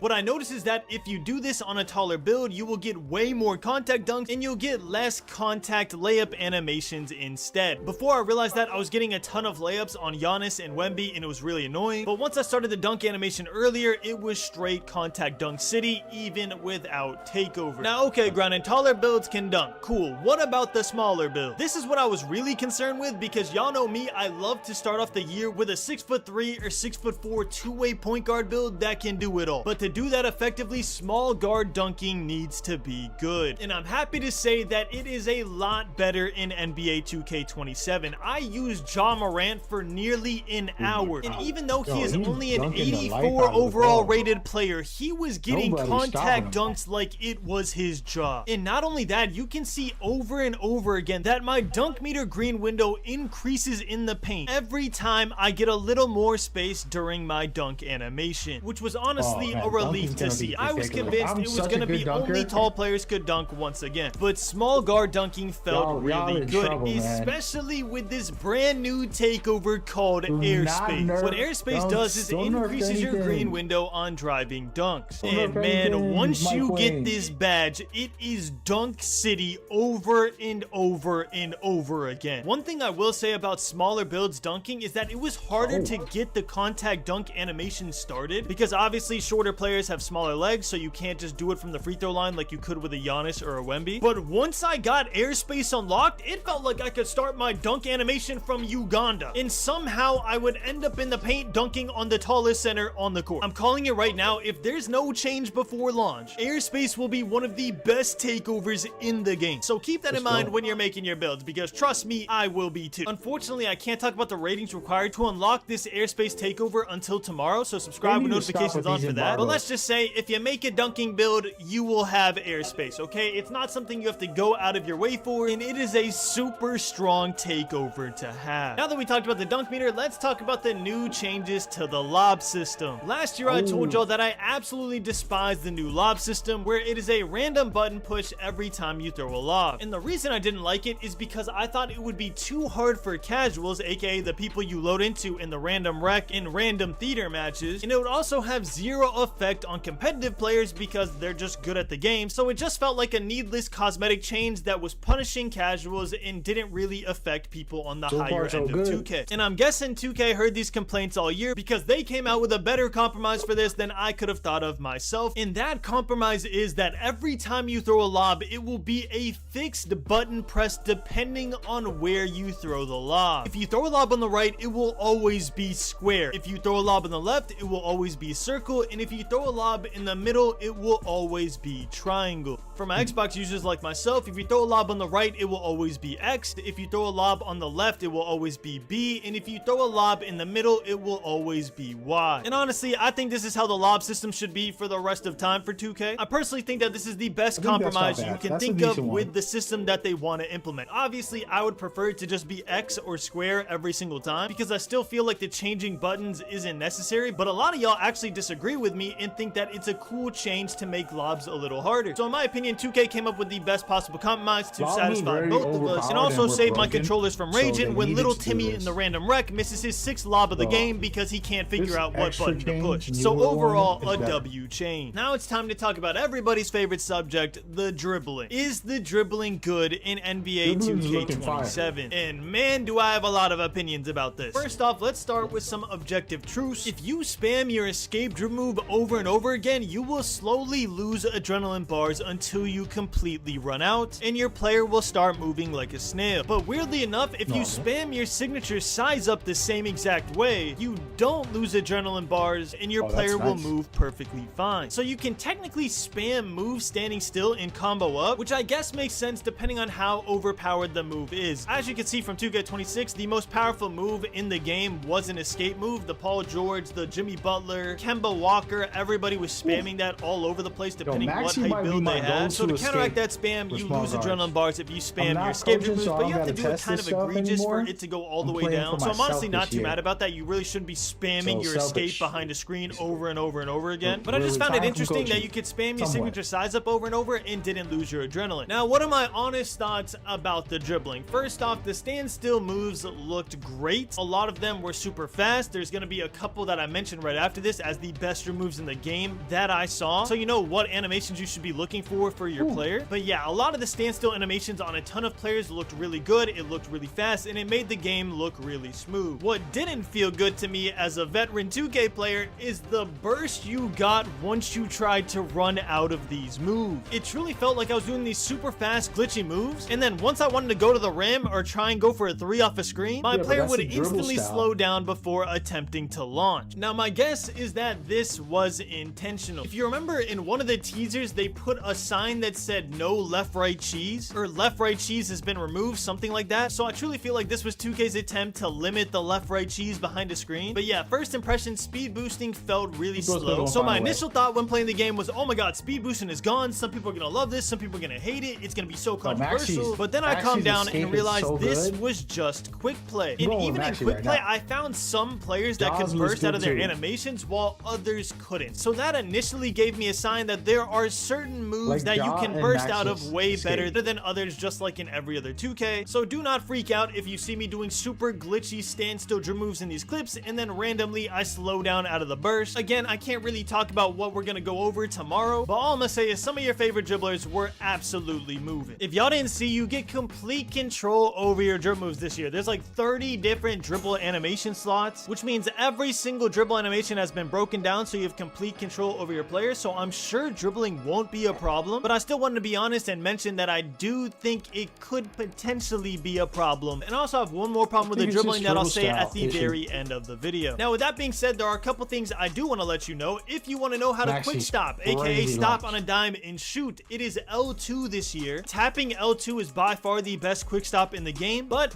if you got used to the NBA 2K26 quick stop, which was flicking up on the right stick, you can still do that. It is just a little bit slower from what I've seen. But yeah, you have your pick of the litter there. If you want to quick stop using L2 because you're used to it from other years, you could do that and it's really good. And if you just want to do the right stick one because you're used to it from this year, you could do that because it's decently good as well. Honestly, I was doing the right stick up for the most part just because I got too used to it. But if the L2 quick stop continues to be visibly better, obviously I will adjust and I will learn that one as well. Now, some of the best moves I noticed in quick play. Number one, by far the best move in the entire game that I've seen so far is Steph Curry escape. And just like every year, there are a bunch of NBA players that have a bunch of other NBA players moves equipped into quick play. So if you see another player that isn't Steph Curry doing the Steph Curry escape, just know that's normal. But yeah, that move you can spam left and right. It is super quick. And honestly, I think it's going to be very scary, especially behind the screen. I think small guards all year are going to be using this escape. The only other one I can see maybe eclipsing that is Kemba Walker from other years, because comp guards like to crab. If you don't know what crabbing is, it basically just means putting the defender behind you on your back so they can't contest your shot. Kemba felt better for crabbing, but Steph Curry felt better overall, so I think most people are going to be using Steph Curry escape. And I might as well say this now since we're talking about dribbling. Devin Booker breakdown combo is completely gone from the game. You know that glitchy move that basically every 2K player used, where your player would kind of just glitch through your body on NBA 2K26 and then shoot a wide open midi fade because he glitched through your body? Yeah, that dribble move is nowhere to be seen. I know we're only in quick play, but we had over 100+ players at that event, and everybody was saying they could not find Devin Booker breakdown combo on any NBA player they tried. So yeah, RIP to that move. I honestly never want to see it again. It was torture playing against that on the tube. Another really good dribble move, shocker, is the Curry slide. Stephen Curry behind the back, very good move. And then just to rapid fire some good moves you could write down, Donovan Mitchell between the legs was really good. D'Angelo Russell's between the legs was really good. Darius Garland moving breakdown was super good. Darius Garland moving breakdown was John Morant's breakdown in 2K26. You know that really fast cross he did where he exploded from the 3-point line all the way to the midi? That was Darius Garland's breakdown combo. And the last move that I noticed in quick play was Damian Lillard escape was also really good. Now that we talked about the dribbling, it's natural that we talk about the defense. Now, judging a game's defense off of quick play alone is true. I can't tell you if it's going to be a good defensive year or a bad defensive year. That would honestly be clickbait. But what I can tell you is what I saw. The first and most important thing I want to mention is that if you hold your right stick up to play defense, it makes it really hard for you to stay in front of your perimeter defender. So if you're like me and you've gotten the habit of holding up on the right stick at all times when you're playing defense on NBA 2K26, make sure to get out of that habit because you will get absolutely cooked on defense if you are running around holding your right stick up. The only time you want to hold your right stick up is when you think they're about to shoot so you can get the contest. But other than that, get your hand off of the right stick because, bro, I'm telling you, it makes you so much slower and you're gonna get 21 points dropped on your head and your squad's gonna flame you. Now, with that pro tip out the way, the first thing I actually noticed while playing the game was that whenever I got closer to the CPU, it felt like a magnet was dragging me into a body up animation. And I don't mean that in a bad way. I mean that it really felt like you could get bumpy on this game, which was honestly refreshing because on NBA 2K26, it felt like if I tried to get near anybody, they were blowing by me and shooting a midi fade. But yeah, the contact body up animations on defense felt really, really good. Honestly, a little too good on players that were too small and had no defense. I was on players that are 6'2", 6'3", not known for their defense, and I was able to body up players like LeBron or Kevin Durant all the way up the court. I'm not saying it's a bad thing. I'm saying that it is a very different thing that I was not used to, as on 2K26, like I said, it felt like we were playing slip and slide simulator. So yeah, the body contact on 2K27 felt a lot better. What didn't feel a lot better was the blitz steals in quick play. For some reason, I just could not get a blitz steal on these CPUs. I have clip after clip after clip of my hand just going through the ball. Sometimes my body would go through the ball. It just felt impossible to get a blitz steal. Now again, I had a different experience when I was playing in the builder in the my court against real players. We'll talk about that tomorrow, so don't get too worked up over this. I'm just giving y'all my honest review of what I played on this day, which was quick play. And in quick play, I could not get a blitz steal. So I don't know if that's a CPU thing. I don't know if it was just a me thing. Maybe it's a skill issue, but I genuinely have so many clips of my body going through the ball, and it scared me until I ended up playing in the park and seeing what happened there, which again, we'll talk about tomorrow. Subscribe with notifications on. Other than that, chase down blocks felt really good. It felt like on players that aren't really necessarily known for chase down blocks, they were still able to get up and get them if I was in the right position.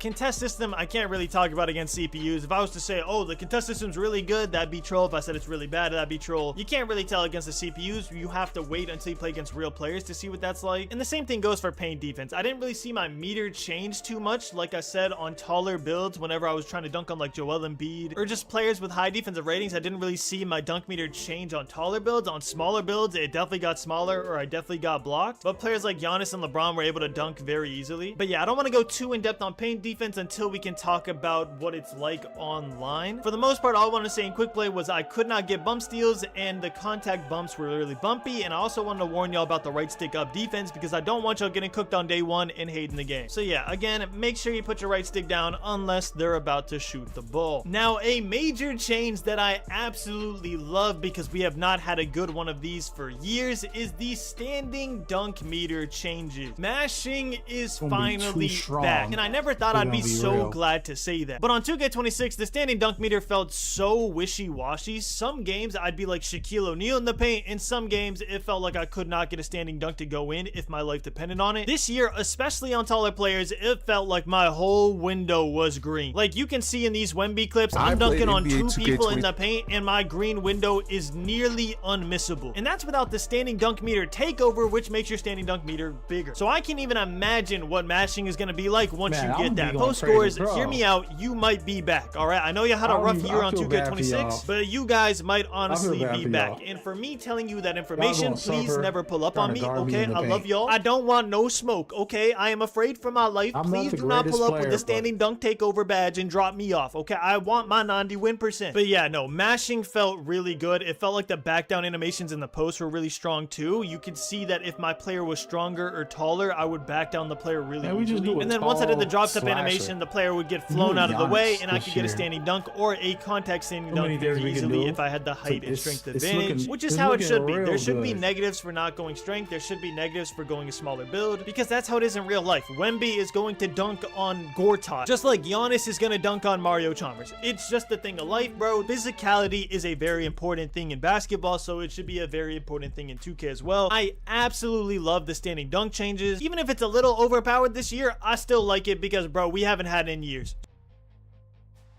Oh my. Oh, there goes a commercial. We do not condone these commercials.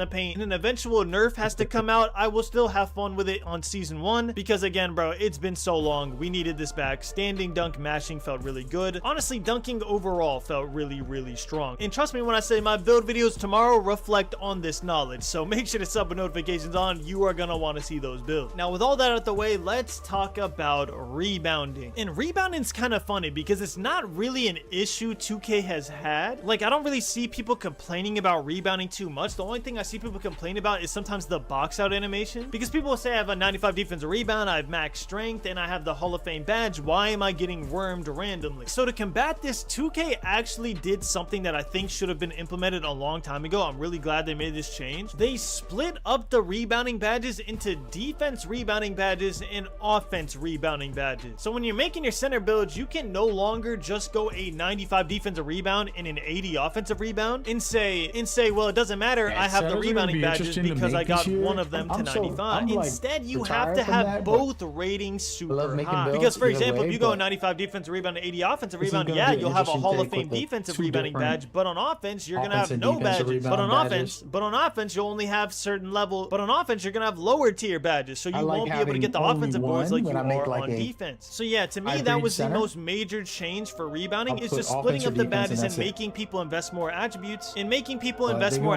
into both. And yes, I can say that they already revealed the badges. And without looking at my footage, I honestly forgot what the badge names are. You can look it up and see what badges I'm talking about. There is a defense rebounding badge and an offense rebounding badge based on your offensive rebound rating and your defensive rebound rating. But yeah, other than that, rebounding just felt like 2K. The box outs felt clean, the jumping felt clean. You can still green your rebound timing, and there's actually a badge for that. I think it's called Sink Snatcher or something like that, where the higher tier of your badge, the more rating increase you get whenever you green your rebound timing. So if you green a lot of rebounds, that might be a badge worth investing to. But overall, rebounding just felt like 2K. The only thing I want to talk about here was the split between offensive and defensive rebounding, because I don't want y'all making center builds with a high defensive rebound or a high offensive rebound and then a super low on the opposite, and then you're getting cooked on one side of the ball for the rest of life. You need both rebounding ratings high. Make sure you do that on your build. Now, some miscellaneous thoughts. Post scoring should be really strong with the new step through shot. I feel like post scores are going to have an insane bag this year. From what I saw, post hooks are really strong. That's every year. You honestly could not go wrong making a post score in any year. I feel like 2K26 was when they were the absolute weakest, and there were still people that made them very strong. I'm pretty sure it was still the most prevalent 1v1 build in the stage. So yeah, you can really never go wrong with a post score, and with this new step through shot mechanic, I'm sure they're going to be absolutely broken. Honestly, the only thing I'm really worried about with this game is the dribbling. I don't think dribbling in the game is ever going to be cooked, because like I said, there are players who are absolutely moving. You'll see it tomorrow. But I don't want dribbling to be too hard for casual players, because I feel like with the addition of all the new badges and the synergy stuff and the new takeovers and the takeover perks and then rebirth and then the new builder changes, I feel like it is very overwhelming for newer / casual players who are just trying to hoop after a long day of work. So if they also make the gameplay too hard to pick up, I could see a lot of casual players quitting early on. That is my biggest fear, and that's the main thing I'm worried about with NBA 2K27, is that it's going to be a little too complicated, especially with the 30+ dribble animations that you could put on now. Me as a competitive player or someone who plays 2K a lot, I'm glad that that's a thing. I want full control over my player. But even for me, it was so mentally taxing putting on 30 animations every time I made a build. So I'm just worried how a casual / newer player is gonna react. Maybe they'll just look up videos and copy it word for word and it won't be too bad, but I could see it becoming pretty tiresome pretty quick, and we might need a compromise for NBA 2K28. But anyways, that is my yap session about NBA 2K27. From what I said, do you like how the game looks? Do you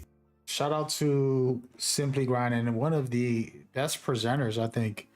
The way he makes his YouTube videos, it's very catchy, meaning like the TikTok brains. No offense to you guys on TikTok. A lot of people got TikTok brains, ADD, ADHD. They got like dopamine issues where they're just like addicted to dopamine.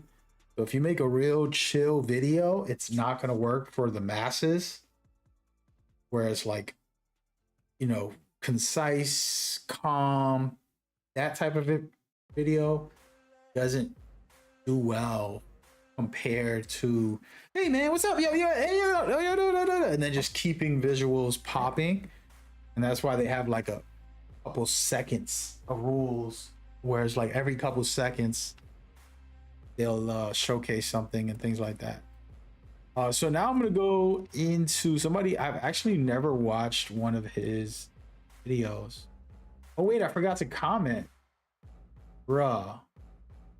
I completely forgot to comment on a couple videos. Let me show him love. Simply grinding. We just watched this. Wait, I think I copied and pasted, didn't I? Oh no, I didn't.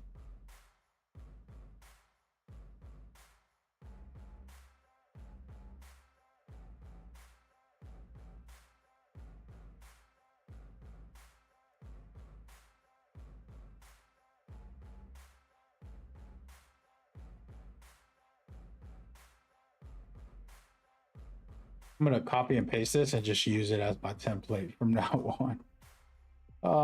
Too much work, guys. All right, so there it is. So Simply Grinding, incredible.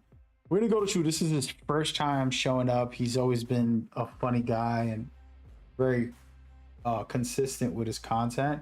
And I never watched his long form content. I don't even know. Just get ready to inbound. His name is Shoot Every Pop on here. I believe that's not his name on TikTok. Yeah, actually, Shoot Every Top. Shoot Every Top. Everybody who plays with Square, we are back, baby. All right. Yo, what's up with that camera, bro? Yo, we back from 2K27 Community Day. Look, guys, first off, I want to give a shout out to 2K. Thank y'all for having me. It is my very first community day that I've been to, and I heard it was the best one yet. The best event. Everybody was friendly. Like the whole staff, bro. Everybody was super nice to me, and yeah, W in my books. All right, with that being said, let's get straight to business. Let's talk about how I feel about this game, my honest opinion after playing Play Now, Rucker Park, and my team. I'm gonna tell y'all what I liked and disliked about this game. Hopefully 2K watches this, and as I said before, we play like a demo version, so I'm pretty sure some of these things can get tweaked. So yeah, my opinion is not set in stone. Some of these things can be buffed, some of these things can be nerfed. So yeah, let's just go into it thinking, okay, this is what we looking forward to. This guy pretty much plays this all the time, so he's somebody good to get feedback from. I do like the way it feels. I do like it, and it does feel promising. But first, let's talk about some of the biggest issues in 2K26. Then we can go off of that and go straight into 2K27, all right? So the biggest issue with 26 was the rhythm shooting and the defense. Those were the main issues that people had, all right? And the way this is looking, I am liking the defense, okay? I am liking the defense. Hands up defense is really a thing. They also added some crazy contests in the paint. I was playing with Wimby and I was getting like hands up contests. Yeah, the paint ain't sweet. I'm telling you, the paint ain't sweet. If you got a good player like Wimby or a defensive center, you gonna get stops in the paint. Now, when it comes to rhythm shooting, rhythm, tempo, whatever you want to call it, I'm gonna say this, bro. We are back, all right? Everybody who plays with Square, we are back, baby. All right, we are back. All right, so this is what I did, okay? I was playing Play Now. I was going straight to rhythm shooting because rhythm shooting was so OP in 2K26. I'm like, let me try rhythm shooting because that might be OP in this game. I ain't gonna lie, man. I was baking a brick house with a lot of these shots that I couldn't hit with rhythm. I couldn't hit with rhythm at all. Like, y'all know me, bro. I played the game non-stop, the beginning so and I the pretty end much figure out shooting. That's like the first thing I figure out what to do on this game. Like, that's the first thing I do on any 2K. I figure out how to shoot the ball.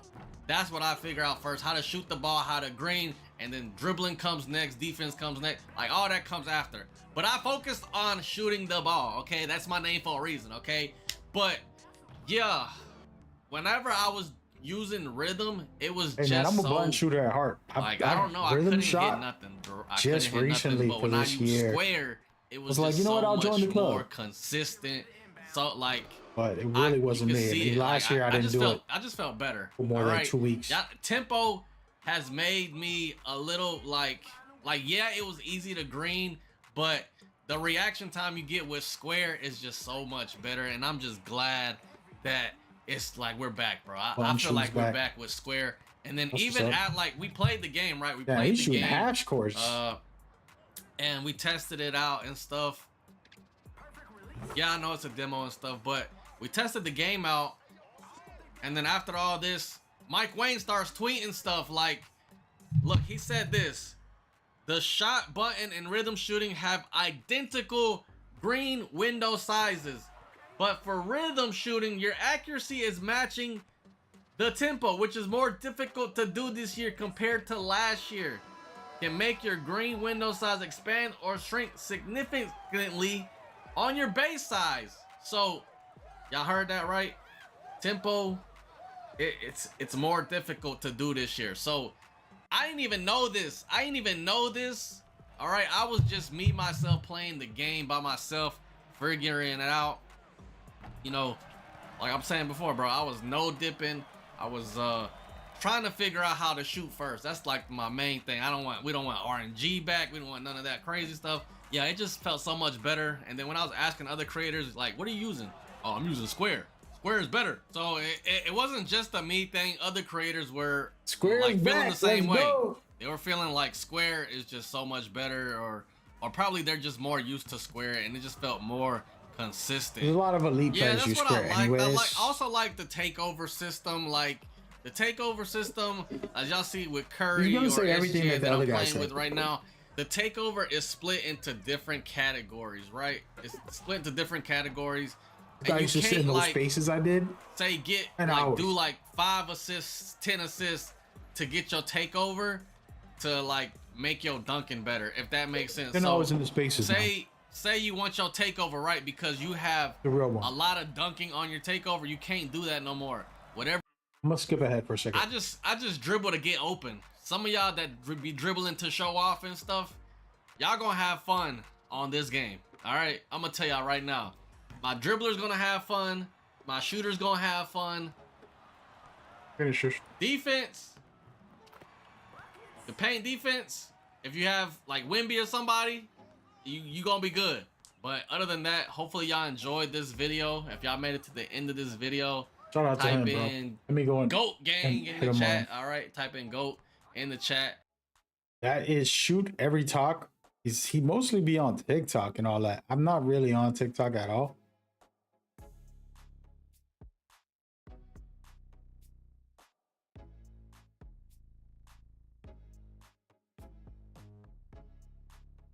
There you go. Just want to show him some love. Gonna go ahead and get back into the subscriptions. Try to find something unique. We've seen a lot of like reviews and it's going to get repetitive. And so wanting to find somebody with something different, something, you know, really catchy, it's helpful. So we want to go look somebody that's going to do it in a different way. Oh, here he is. Young Dirt. Shout out to Young Dirt, man. Remember when I got an early copy of 2K? He gave me some good advice. He's like, don't do nothing.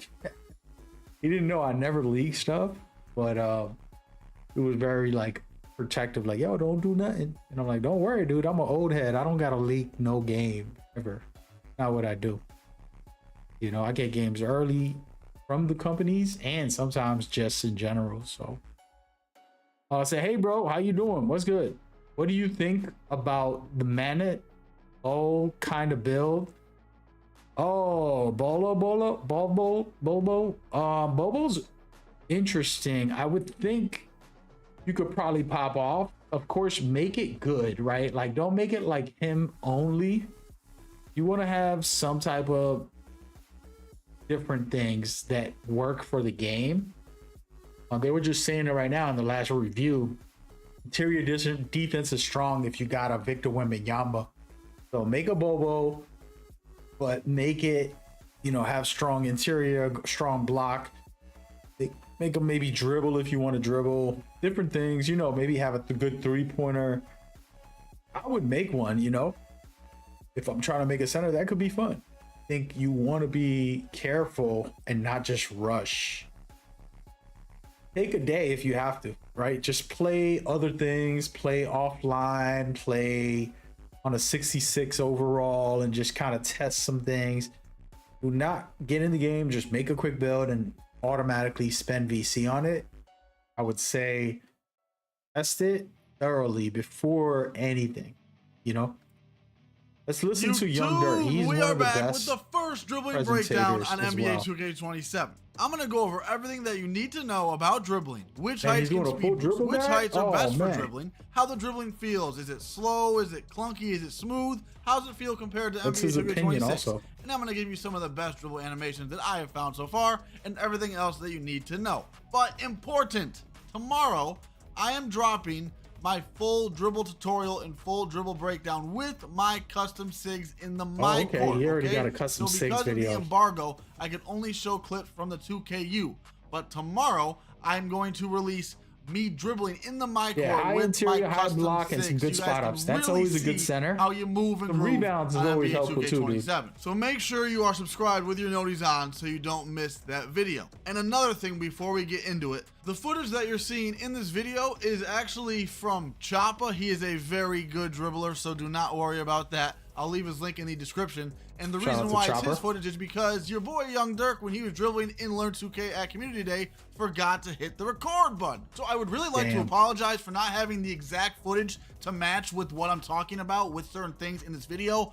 I am very, very truly sorry, and I feel really bad, and I feel like an idiot, so please just bear with me and listen to the breakdown with this I need dribble to hit footage Chopper on up, the screen. 'cause he- First he things blessed. first, let me say this dribbling good kid. is unique. Like, I feel like it's kind of like 26, but it's not in a certain sense. So I'm going to try to explain everything as best as I can, starting with the speed boosting.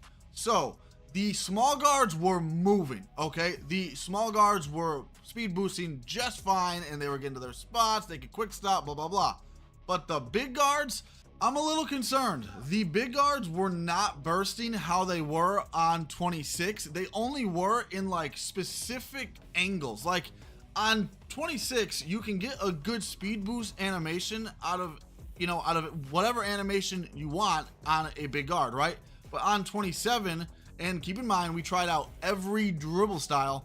You could only get it out of specific angles and specific animations. It was very interesting. I wish I could show you guys the footage from the video tomorrow to better explain it. So stay tuned for that video tomorrow so you can see exactly what I'm talking about. But I'm gonna make a prediction, and I really hope I am wrong. But just off of the dribbling alone and the one day that I played the game and that everyone else played, it seems like the small guards as of right now are going to be better than the big guards, and I really, really, really hope I am wrong, because I am a big guard and I personally hate playing on small guards. But I'm still gonna make a big guard as my first build, and I'm most likely gonna be on a big guard all year because they can still move, right? Like the big guards can still combo and SGA and KD go-to shot and crossover, no problem, right?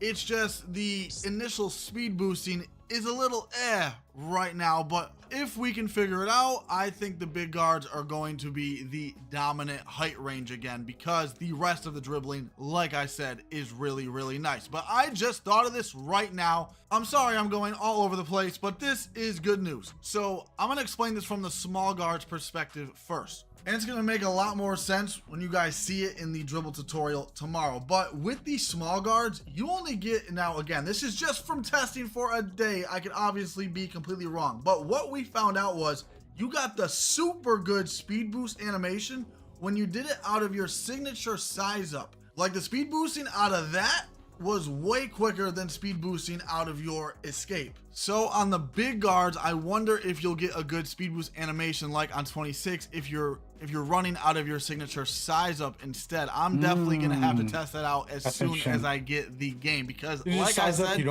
had to be very specific on your timing and your angles on a big guard to get a good speed boost animation. Like it was super, super inconsistent, which is gonna bring me to my next point, which is the overall flow of dribbling on 2K27. And this is kind of hard to explain without actually getting your hands on the game, but the dribbling is clunky and choppy, but smooth at the same time if you dribble properly. What do I mean by that? I mean that, like, if you rush through your combos and you're not pacing your combos, it's gonna give you moves you don't want. So I feel like, in my opinion, again, I only played the game for a day. Precise timing. You're going to have to pace your thumb when you're dribbling and not rush through your combos, or you're going to get moves and animations like a and fighting bursts game that combo. you do not want. So you But gotta do on it a anyways, positive but note, let's get some probably do it better positivity in here. If you can combo correctly and pace yourself correctly, you guys will see tomorrow that you can dribble really, really nice. And the combos and dribbling on this game are going to be very, very smooth. Elite dribblers are going to love the amount of combos and chains that you can put together on this game. I mean, bro, you have so many different dribble animations to put on this year. Like, it is very overwhelming. The amount of different SIGs that you can put on, bro, it's just crazy. And I already know, like, a week or two into the game, the combos that I'm going to see on YouTube and Twitter and TikTok, whatever, are going to be absolutely cracked.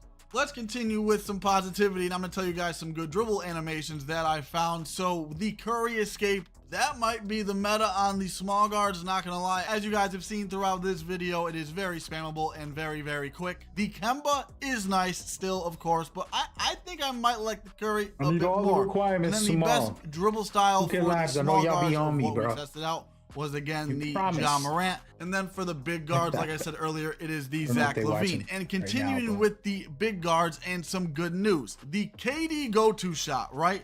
If you guys watch me, I abuse that move on 2K26. It is still in the game, and it's actually slightly better. And that's crazy because, in my opinion, and in a lot of people's opinion, if you knew how to use it correctly, the KD go-to shot was the best move in NBA 2K26. It's better because, if you guys remember, the KD go-to shot on 26 was quicker when you did it with your weak hand side, and you could combo out of it and cross out of it faster than your dominant hand side. Well, on 2K27, of what I have tested, and you guys will see tomorrow, it is the same speed in both your dominant and weak hand, so it's going to be even harder to guard and even more OP. So I'm super excited to be using the KD go-to shot day one of NBA 2K27, because I am, like I said, going to be making a big guard for my first build. As far as the other animations, and I know this video has kind of had like a 50-50 type vibe to it, but on the pod, like, I want to end this positively, okay? There's a lot of good animations in this game to what I have tested out. You still have the Jimmy Butler escape. That's good. The Paul George escape, the Kawhi behind the back, the Stephen Curry behind the back. Like, there are still a lot of good moves, bro. There are so many moves to choose from in this game. It is absolutely ridiculous. And real quick, one last thing, just a reminder again, if you want to see me dribbling in the my court with custom animations on a small guard and a big guard, that video is dropping tomorrow. So make sure you hit that subscribe button and turn that notification bell on. You do not want to miss that. Hope you guys enjoyed this video. Apologies again for not getting the all right, well, this was basically Chopper's footage, but his thoughts were very good. And I'm gonna go ahead and leave my copy paste. Hopefully YouTube doesn't get mad at that. Shout out to Dirk, very, very good content creator. Always been a good guy to me. Nice guy. Very nice, very nice. All right, so who else went? We got Double H. I'm gonna go into the subscription because it just makes it easier to look at the video.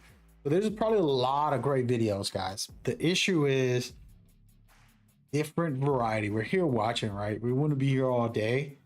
I'm not gonna do that because there's 1,000 videos. But trying to find the best dribble, best dunking. Like, for example, this is one we haven't talked about yet. Like a full slashing. Laker fan, always massive with this. This is his number one go-to. As it's about time of today's video, we have he literally makes builds. By the way, let's go look at his channel for a second. Called Laker Fan. That's it on YouTube. He makes builds with 0 shooting just to slash the whole game. So he's a guy you can trust in the finishing. I try to explain this to people. There's certain creators that are really good at one specific thing, and that's what you go to them for, right? If you're looking for dribble, like spam stuff, or you're looking for competitive dribble, which is totally different things. Goofy dribbling, you know, ISO fun stuff that you see, always fun, but it isn't effective in a competitive setting on a 5v5. So that's a whole nother level. And the same thing with finishing or shooting. There's always different tiers. It's not that one person is better than the other. There's layers to it. And that's what makes basketball great and makes 2K great, is that they have so many variety. But anyways, Lakers is a pure slasher. So this could be interesting.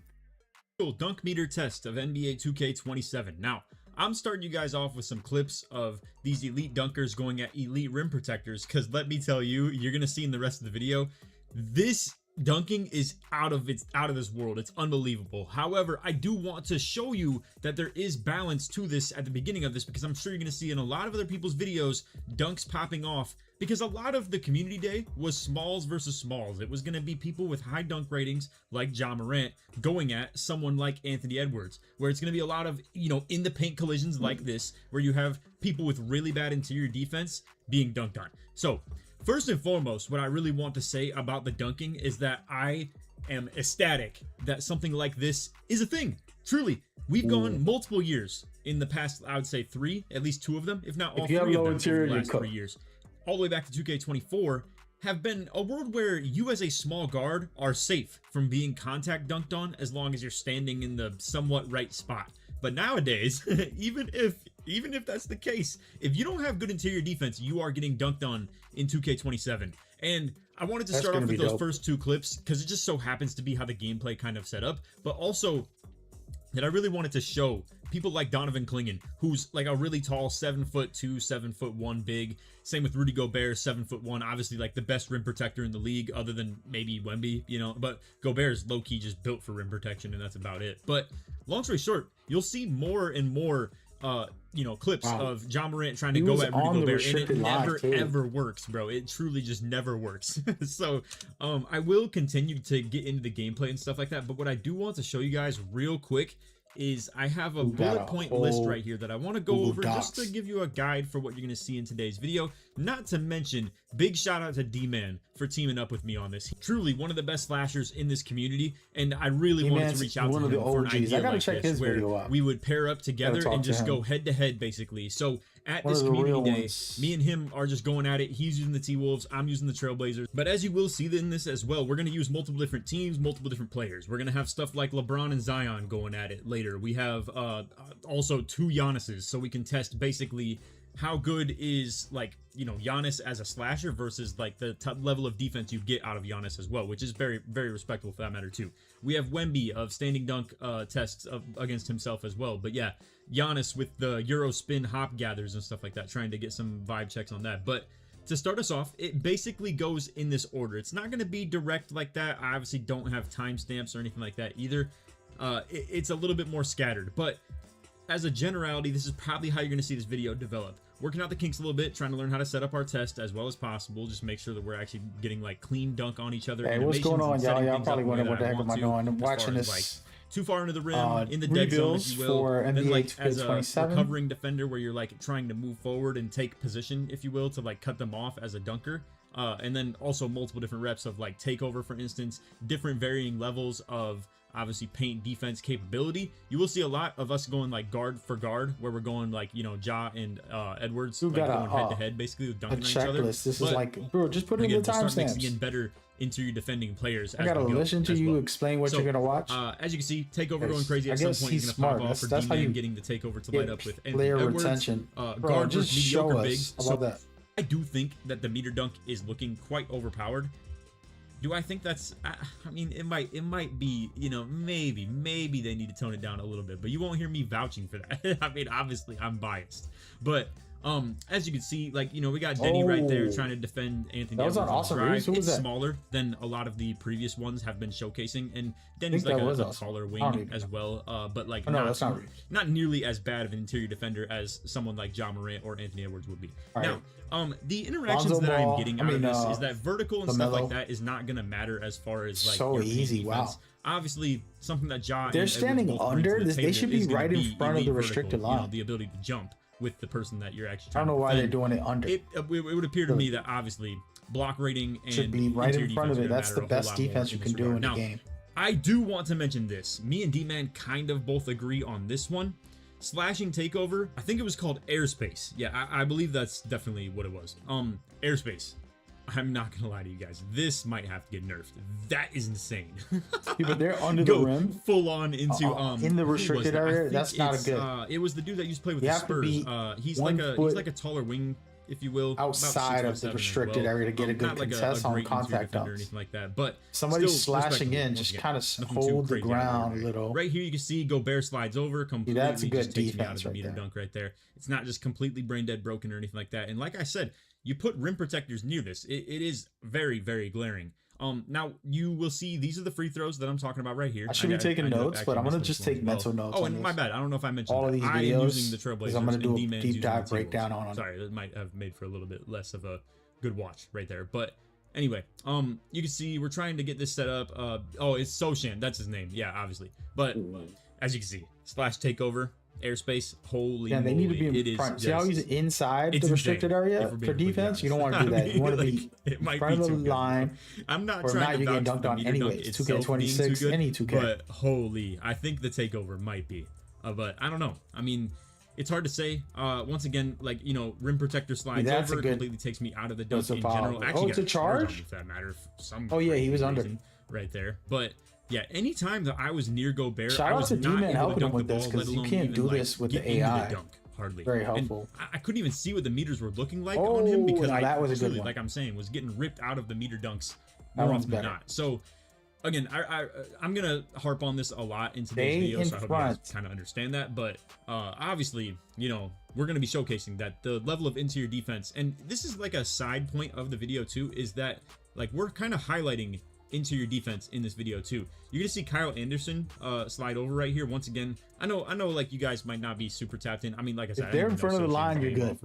You know, obviously I know of him, but in the moment couldn't recall. Not gonna be a Some of you guys might not be guaranteed familiar dunk. with Kyle Anderson. Once again, about 6'8", kind of a Or turn forward, into a not foul known as an instead. interior defender, if you will. But as you can see, did make this meter pretty small, all things considered. I full barred this. I don't even know where the green is. It would appear horn isn't going to show the remainder of the bar. Either that or it was just a sliver meter that ended up making right here on the dunk. So that was a tough one. Definitely tiny meter though, regardless, one way or another. It was extremely hard to make right there.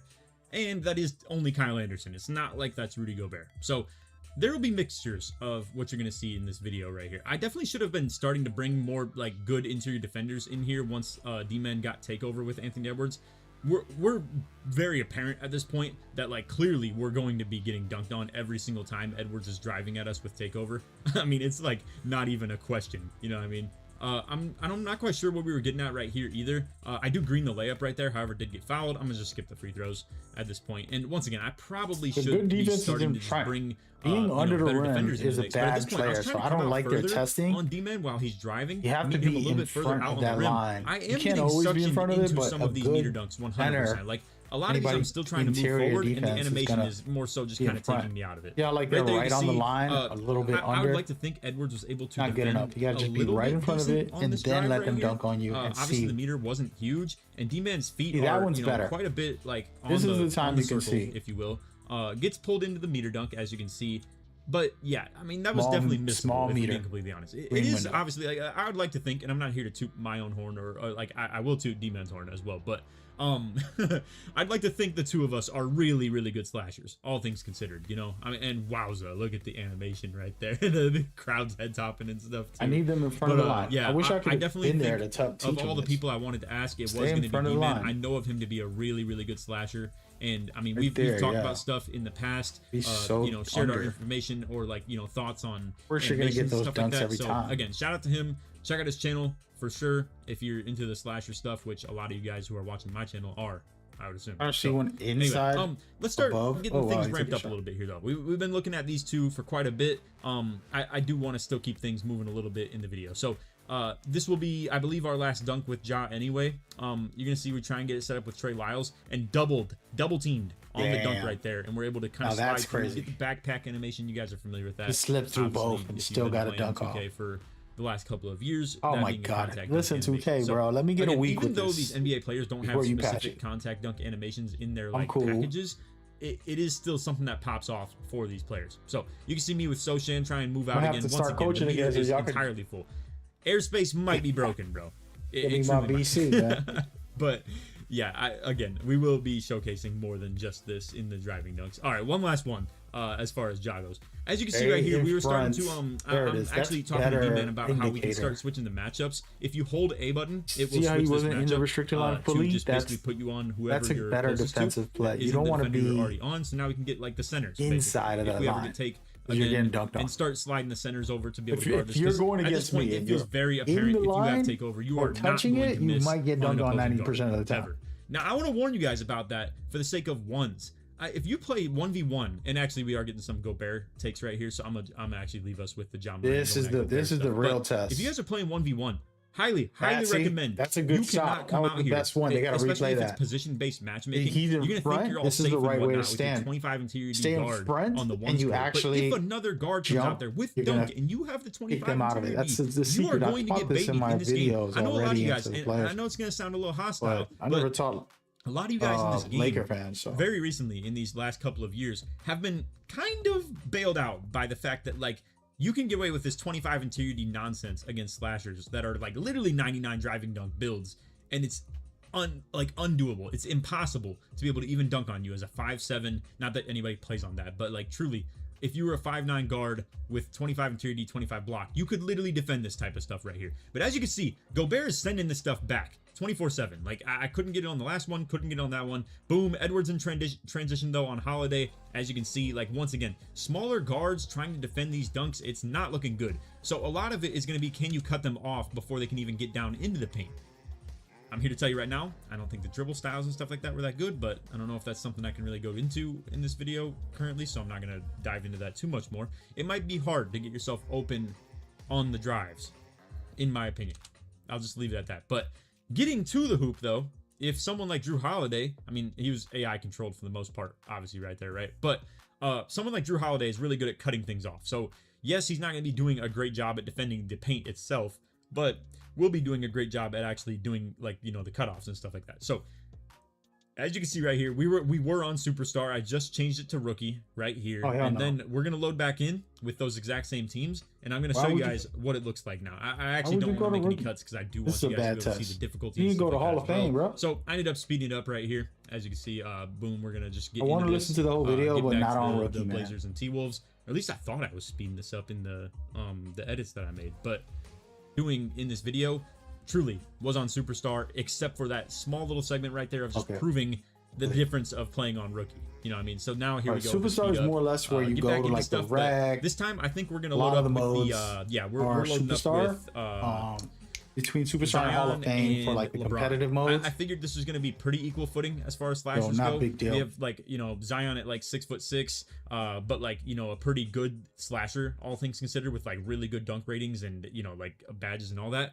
I don't know what they have done to LeBron's dunk ratings as he's a 91 overall now, but you'd have to assume his dunk rating's got to be at least still pretty decent. Not to mention, still have like pretty good badges for all that stuff too. So we're just gonna go at each other. Zion versus LeBron. Now you can see LeBron gets taken out of a dunk animation and gets into a layup. And LeBron, pretty like glidey, I will say. And again, Mike did mention test is done right. They have to be in front of the restricted line, layups right into there. Like, you know, area that that's was good like defense. I get taken out of a layup entirely right there. But Zion does have a Hall of Fame physical finisher. You're gonna see these guys bruisers lighting up a lot. Like, look at that. Both of them. Bruiser is lighting up in these like contact animations. So I don't know if that means Bruiser is going to help you in terms of like paint defense or not either, but it would appear it's going to help you in terms of paint offense as well, or at least like fatigue the defender or like, you know, offensive player, whatever the case may be. So anyway, let's run a replay on that one with Zion, because as you can see, this is like more of a respectable meter where, like, again, you know, this is on LeBron, a pretty respectable interior defender, but not amazing.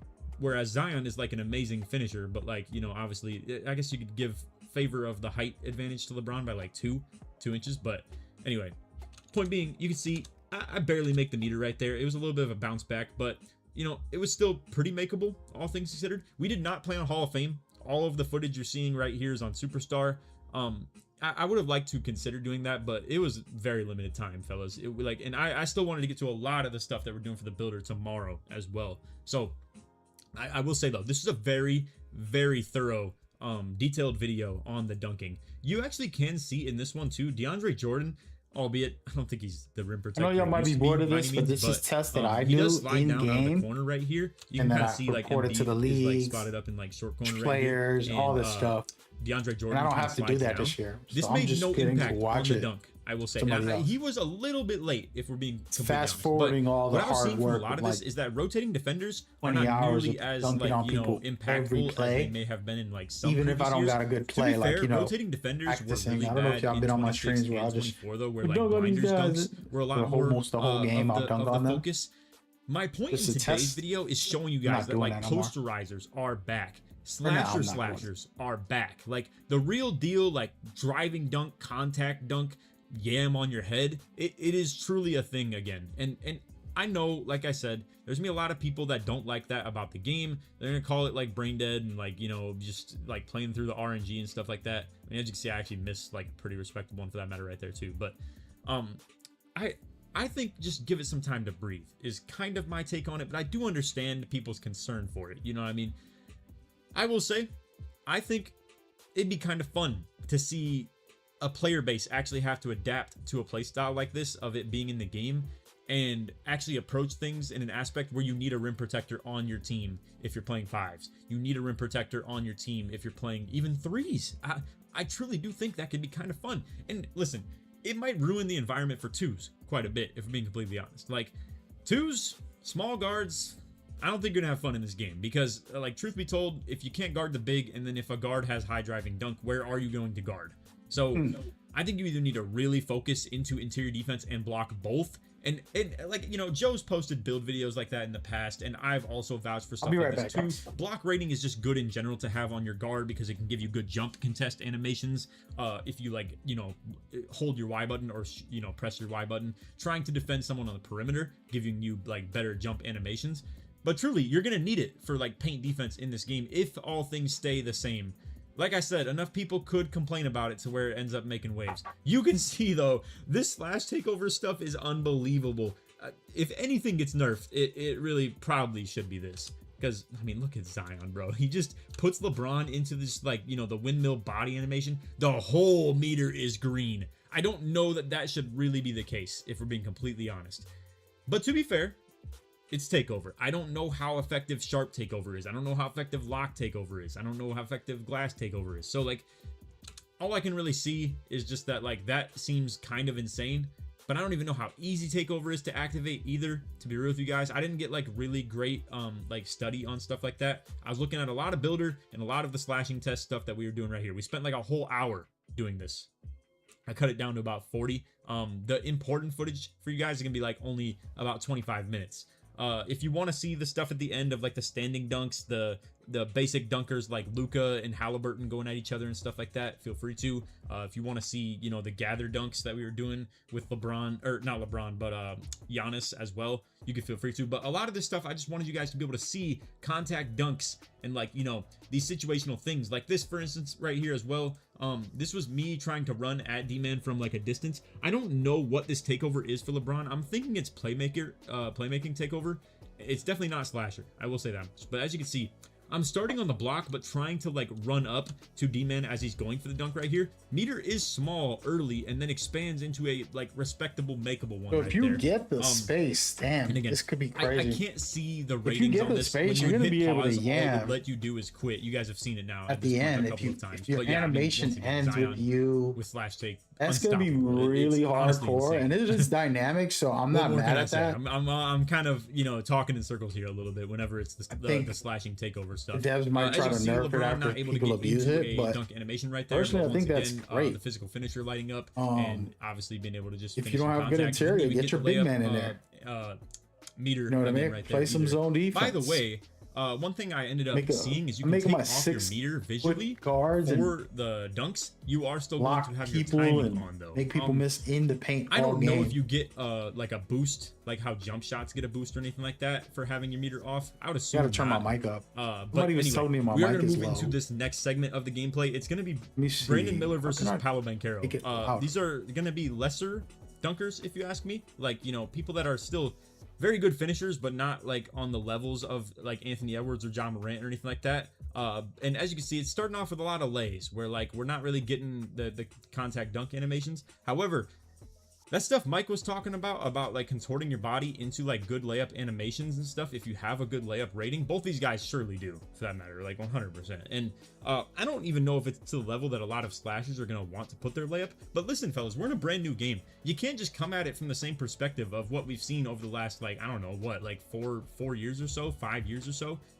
For all you know, this is a brand new game that truly you're gonna have to play entirely different, and maybe layup is important. And I think the problem, if we're being completely honest, with the community here, is that I think we have the opportunity to try and play the game in a much different way right here, where a lot of ratings that never have mattered in the most recent games, like, if we're completely honest, I don't know if people really care about the idea of posterizing on people's head as much. Like, in recent games, it's been all about just like get the dunk, be unblockable from either behind or the blinders. If someone's playing you too tight, you go for the dunk, and then the rotating defender can't, you know, get a block on you. He's gonna meter dunk you, and it's like a blinders effect.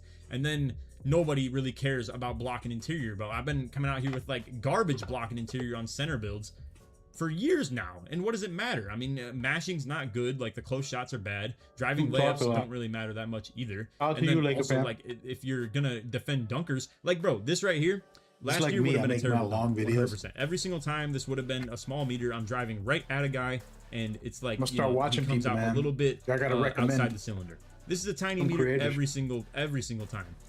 But as you can see with takeover on right there as well, I mostly just DM people and ask questions. It is kind of insane.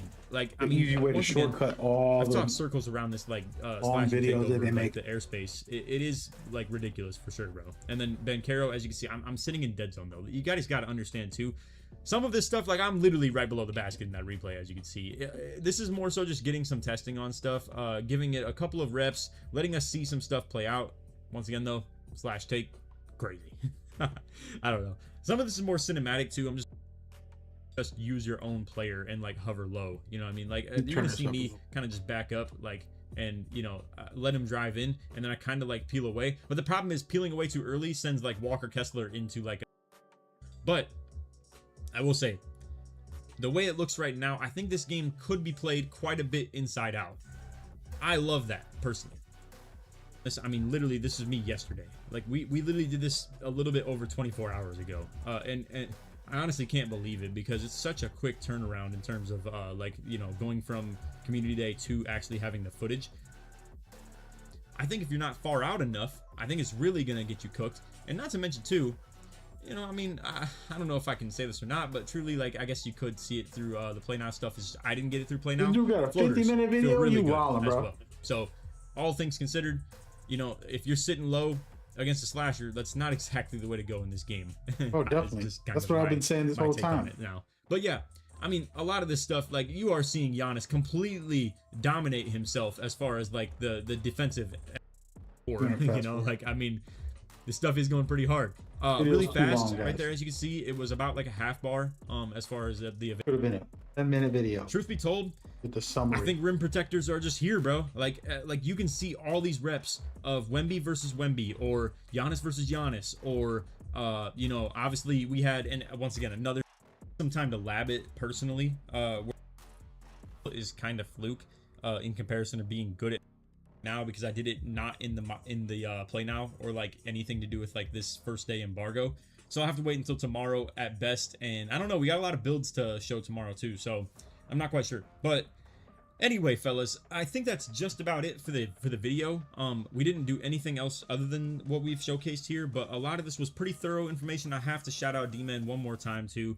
It was so clutch to get someone who's actually I've been watching a lot of people right now on the other end as well. Can't take up my whole day, brother. Honestly, you guys didn't even have to care who's who very much in this situation right now. And that's a good video, though. Two slashers that I respect him. Just shout out to Laker fans. So we got dribbling, we got dunking. We didn't get like a defensive expert yet.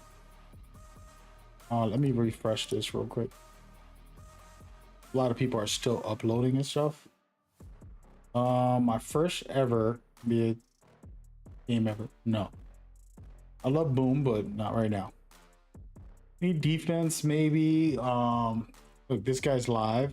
I could go in there, but he's live streaming. That's not what I'm looking for. I want concise information. Defense, which we need a defensive expert on YouTube. Somebody that's like top tier. It's a true lockdown. They can give their opinions. Oh yeah, we got to do this. We finally got Kevin Cruz. He put out just a gameplay one. I didn't want to watch that of play now. This is him talking about step throughs. I said this is gonna be the meta. I'm guaranteeing it. Hopefully 2K doesn't patch it and we can enjoy it. I wouldn't want to say it. I want it to be broken, but I know it for a fact it's gonna be strong. All right, who do we got? It's like a good defender, guys. Where's Bowser? Bowser got a video. I'm gonna watch that. Nope, you don't got one yet. Hurry up! There he is right here. Come on, brother. Yeah, brother.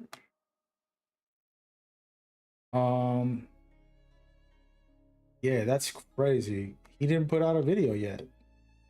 Maybe he did. I'm just not seeing it.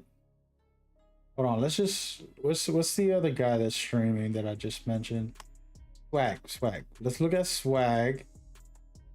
Swag and Bowser are two of my favorite defenders. I don't know if they put out videos. Nope. Come on, bro. That's like both of them. Did they go? I thought they went. Zach Curry. So I think the new step He launches. Oh my god. Yeah, these step throughs are gonna be crazy. So Kevin Cruz is the guy that people try to compare me to sometimes as far as his commentary.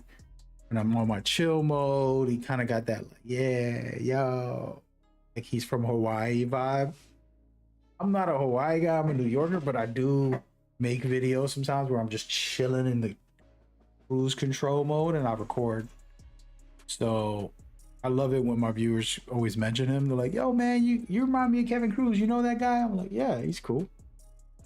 So we're gonna see what this step through is. I've said this is overpowered and I'm hoping he demonstrates it in a way that makes the whole community want to make builds like that. Told y'all I might make a post score. Y'all get me the VC in 2K. I need the game and I need 700k VC so we could make these post score builds. First build. And a lot of people that are into these creative What is wrong with his mic? Booker. And that's really enjoy putting this to good use. I've had limited time with it to really get used to the system and figure things out, but while they are fun, there are still a number of things you'll have to look out for. So we'll break everything down from how to perform these moves, gonna be overpowered. when we know you that. might want to use them, and what to avoid in order to not act a fool. So basically, I just after want to see all the pump animations. faking, push the right stick in 5 different directions. It's usually diagonal and towards the basket, diagonal and away from the basket, or to the left and That to the right. spin is gonna be And so you will crazy. get different types of step throughs and You don't up have and to shoot unders. either. You could just pass. So in this situation right here, I'm able to step through to my left. So But one much. thing I want you to observe right here is that this is a proper use of the step through. I use Look the at right this. right stick input to move away from my defender. Let's zoom in on this right here. There Yeah, are that's no gonna be shading indicators lit, which means this is not a contested shot. What you'll see after I land is that you will see new shading indicators with different colors with them. If they are white, that means it's an uncontested shot. See those 2 white lines right there? That means it's uncontested. This means that I use the move perfectly Yeah, we know to about its that. full potential, using it properly to remain uncontested. This also gives you a new insight on how contests are communicated in the game. There wasn't an option to turn on a lot of more the detailed contests because of some limitations in the build. But as you can see right here, I execute the same move. And what you'll notice is that Jason Tatum actually kept pace with LeBron. LeBron shooting with his right hand here. Jason Tatum's hand is That's a good slightly contest. near the ball. It's not And what there, you'll see but- once LeBron lands is that there is an orange contest. You can't fully see how many bars that is, but that means this is a Yeah, when he was on the properly side, so it's contested not shot. as effective. But take a look at this clip right here. I choose the wrong direction with Jokic stepping through towards my defender. Walker Kessler didn't even need to Strong jump, and that was contest. a red contest, meaning it's a tightly contested shot. So This is all figuring against out the AI. It's going to be direction so of much your easier against escape players. Players out don't of know these how to step guard throughs is going to post be super scores. important. Anytime I Another do thing, post scoring, these it's a step-through joke. Dude's just animations are jumping 3 telegraphed. times All every right, play, and I'm like, I feel like Jalen. unless they're like I a feel like hardcore I beat my lockdown, defender right there, but he was still able he to will be catch up scrambling. and get an orange contest as a result. Choosing the wrong direction in which you step through is going to be really costly and a game of high risk and high reward. Here, I step through with my left hand hook shot for SGA, still contested. But what you can see right here is that you are able to shoot through contests similar to how you do it with your moving shots through badge activations. Now, there's a specific badge meant for these step-through animations, but there are also other badges that stack. These are your dead eyes, your smooth operator, what is equivalent to your shifty shooter, for example, your and you'll be needing these badges because, as you can see right here, even though I generated space, probably should have shot it, I went for a step and that through. was Look a at the distance small window. and the quickness in This how video that is really green good at window showing really the narrowed. You're test gonna in the have to green have window. these badges if you're going to make this an integral part of your game. There was Yeah, a we're gonna have big to gap with make a shooting step true throughs with score. Like SGA SGA could versus definitely Chet cook up. Holmgren or J-Dub. So it's basically trying to figure out what you can get away with your ratings, your height, your Yeah, the audio keeps attributes, messing up. Doncic against going Booker. up against. Over You can see Doncic. right here, even though Misses Luka is off He the didn't get left. any sleep. he was still able to contest Outside that. Booker. LaMelo is a cone, but there was way that's- more distance right there to make that shot a little bit more effective. The That great green thing about window's this system is that it allows for giant. movement and footwork that is more consistent than in previous years. So you know If about you're that open Kobe and you're gonna reverse get that spin type of right green into that window, fade. bro. These can Ooh, now no, be eyes consistently closed, man. executed in NBA 2K27, unlike how they were sort of Look, this is more RNG and reasonable. The window was a little smaller. really on you that. had to Look at have it. a certain amount of luck in order to execute these. But the main thing you have to look out for is you have to look out for the footwork. Your footwork must be in a way that is planted so that you can spin the opposite direction. Alright, the next thing you need to know is that basically if you can pump fake out of a shot, you can step through out of them. That includes your go-to shots, your step back jumpers, your post hop shots, for example, your post shimmy fades. A lot of your inside post work Yeah, we gonna can go crazy also with be comboed with step throughs, but Damn, for a bro. lot more situations headed towards the basket, I find that up and unders are activated more compared to step throughs. So if you are a big post-up guy, this is one of the ways 2K27 opens up the post game a little bit more. As you can see right here, there are new animations in the post game SGA as is well, but I think this is the overpowered. biggest improvement to the post game in terms of adding new mechanics. I also like to use this to foul drift. Butler against Jimmy Butler, Jones. who's one of his favorite moves, got your lead. He left some of the audio for the game on in a couple There's a clips. lot of utility and a lot of use for these up and unders, especially if you got players jumping. So the only direction you shouldn't push out of these up and unders is directly down on the right stick. That will just lead you to execute one of these jumpers out of your pump fakes. So the Courtside Report blog basically says 5 different directions. The other thing you also don't want to do is executing this without a dribble move first. What you'll probably execute is an escape dribble hop jumper, as you can see right here. But of course, that's also a So you can't do different it off way of to execute sort of triple an threat. escape, which is what a step through is supposed to do. So also the other thing you'll notice is that a lot of these animations are generic animations. There isn't a lot of variety in the animations that you get. Bigs will get a certain set of step-through animations. Smalls will get their own set of step-through animations, and there's not a You lot got of that Dirk variation. Nowitzki. So I think they're generic packages overall as well. And if you are driving out of the post or headed towards the basket, for the most part, a lot of the moves that are activated are actually up and unders. You can get step throughs, but your footwork has to be I might in go a with the certain midi. way in I order might to go with the properly Kobe execute them. Jordan. So that's something you have to I look was out for, thinking right? of a When post scorer you're down executing low a lot too, of your but post combos. You might just go with midi But only. even for step throughs Don't themselves, use it all the they've time. also Just kind of gotten stay a on lot the of mid-range. animation Use refreshes. the 3 You'll in see the later midi. on there's sort of like these Long sweeping hook types of mid-ranges. step throughs that wasn't available in NBA 2K26. Doing the close shot and stuff. One of the you ways can't I do really that like when to you're playing combo the fives as use much. of up and unders is out of hop steps. You That's can one also thing do I play up and post unders scorers. moving backwards, as you Playing can see fives, right they don't here. give So you no there's sort of space. that They're like, yo, little give me the fading ball, give me the animation. ball. Luka It's likes like, to yo, use let this me- a give me lot a as second. well. So there's a lot of You watch variety my clips, and dude a just lot more running creativity that is into me, allowed by my the own system. teammates. So here's an example Well, of I'm posting J-Dub someone up. basically getting away with an up What and are you under. doing? Even the defender Walk was there. away. Again, relatively low difficulty, but this is me with hands-up contest right there against Dylan Harper. A good finisher will be able to really Them up still and finish unders, I against want to somebody see that if we doesn't can necessarily really have abuse it. the highest And interior close defense shots will out be there. crazy. So what you see right here are, again, a lot That of different hook. combinations of what these step throughs and up and unders can do. I like the sweeping hook from Nikola Jokic I like right the there. step in. This move right here from SGA was pretty sweet. But this one is actually my favorite. Hey, man, it's gonna be As you can fun. see right here, I combo his escape crossover launch into a Hopefully, breakdown nobody's dribble mentioning it, into but a it reverse looks like the spin hop into a jumpers and sweeping Euros hook. are stronger So this that's year the too. level of craft that is available in From what NBA I've 2K27. Comboing your hop gathers, making sure that footwork is primed for a spin and into a sweeping hook. Now, you Need can some also water. execute your step throughs for the 3-point line. I'm sure a lot of people will try to do this, and maybe in more casual difficulty game modes like the theater or the park, these are gonna be a little bit more viable. I think in play now it's gonna be very difficult. 5v5 He boards, maybe launches. so.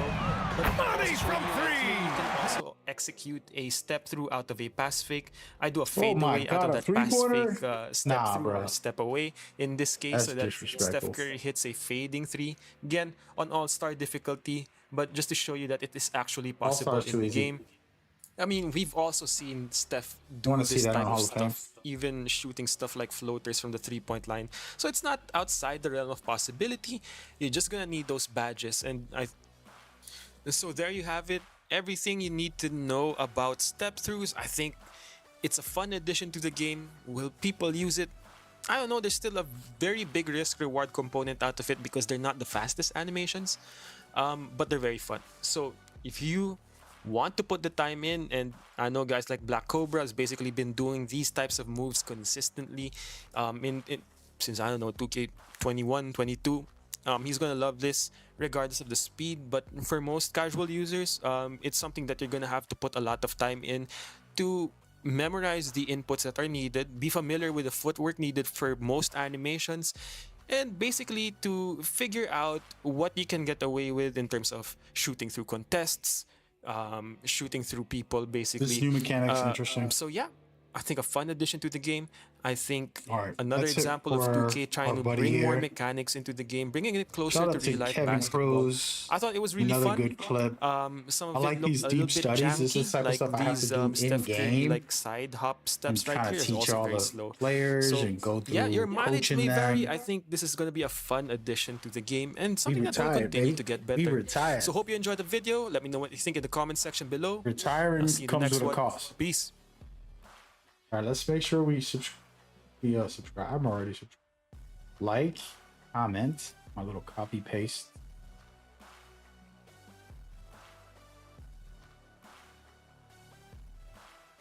That was a great video because it was very detailed on what I needed to know for step throughs. I watched all the animations. There's certain ones that are just super overpowered. Very easy to kind of figure out. What's up with these people not dropping videos right now?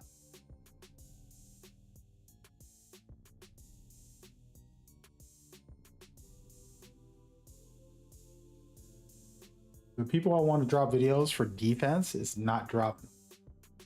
Let me refresh actually. Need defensive players. I've seen everything offensively so far. A lot of it makes sense. So he made a K. He has a KD. Kevin again, damn.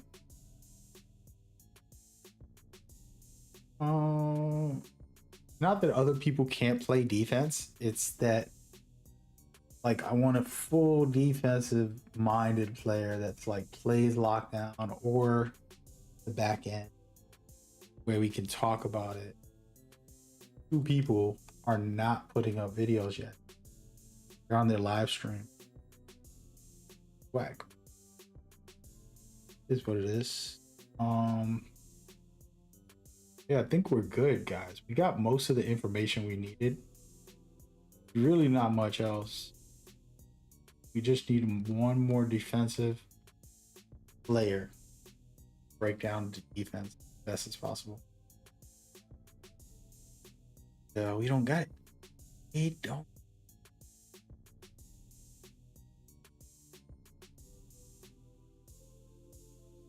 All right, so let's pick one more that's somewhat maybe defensive.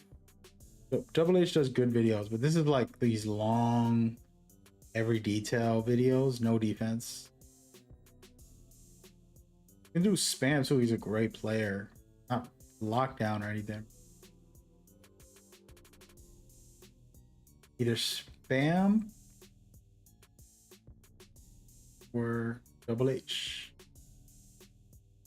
Choose. All right, so Spam says full breakdown of the gameplay. Let's see what he's doing. So he's using Play Now. He has categorized. H has a lot of dribble stuff.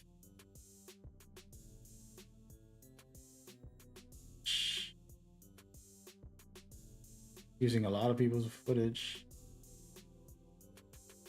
Right here.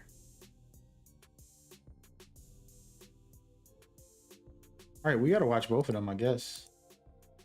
Trying to stop 2K27 gameplay is here, and we're going to be showing and breaking down everything in today's video. From rhythm shooting and button shooting, to quick stops, to the new step-through animations, to full court screens, custom dribbling, everything about skill-wise as a player. Like, you literally just have to go out with the layup, and your player is going to adjust midair and get bigger green windows. So, yeah, especially if you have going to be a lethal option in 2K27, to say the least.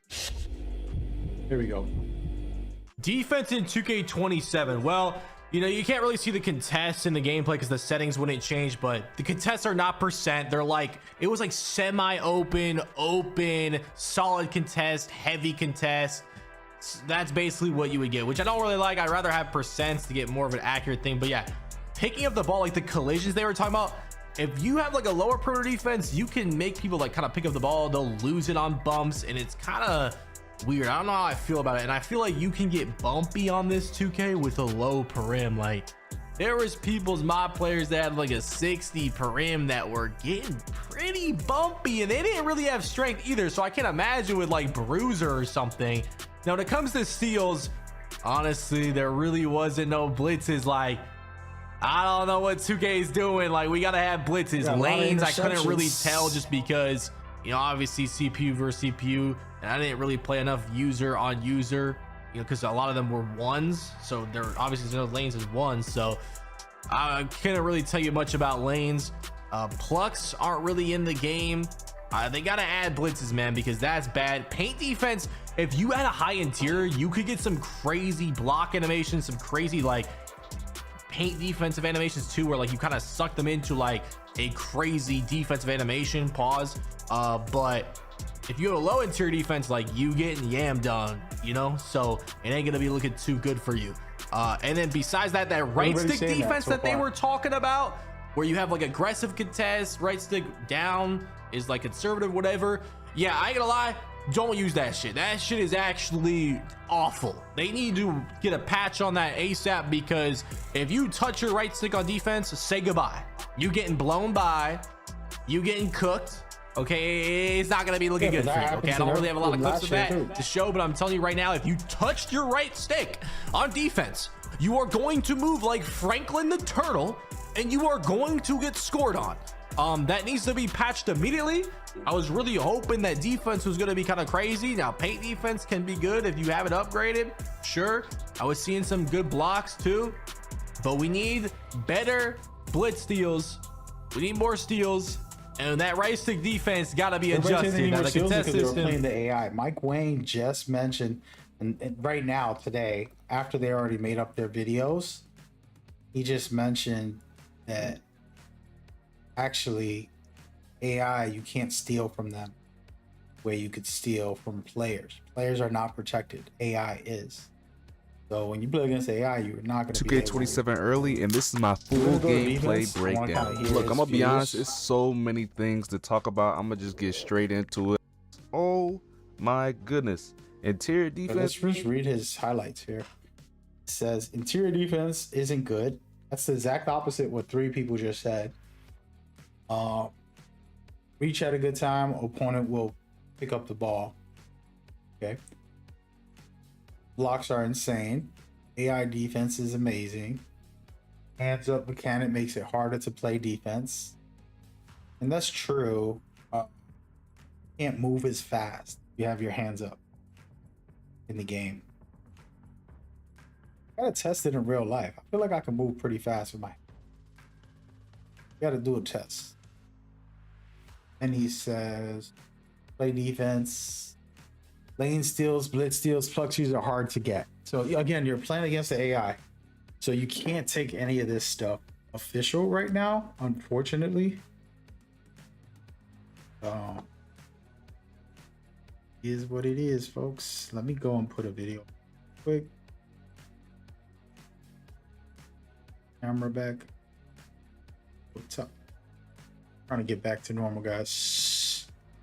So we watched a lot. Shout out to every creator that I just talked about. This is just a watch party, I guess we call it that. But yeah, here's my recap of what we just saw. Yeah, first of all, the creators do not know for sure what the game is like against other players as much. So it's a different game because Mike Wayne just confirmed it. The speed is slower offline. You can't steal as much.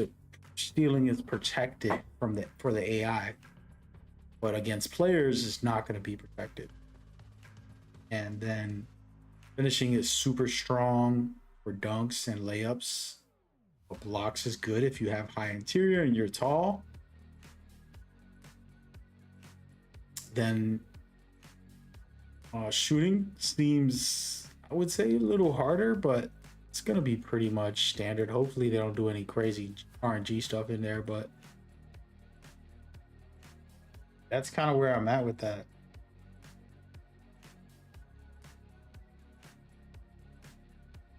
That's the key. That's the answer, in my opinion. And that's the general breakdown. I'm gonna do a full video and kind of going through all of the key things. We lock in for. I'll probably record it right now if I get a chance. I gotta take a meeting. But I think we gave y'all what, 2 hours, 3 hours stream. A lot of good videos. Some really good stuff that I think can be useful. Still much to learn and go and like figure out.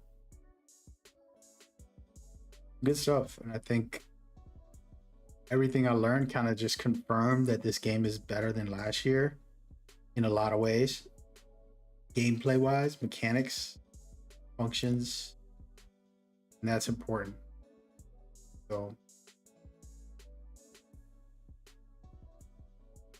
we'll see. We will see. Outside of that, just cooling, baby. We'll be back. Excuse me. We'll be back.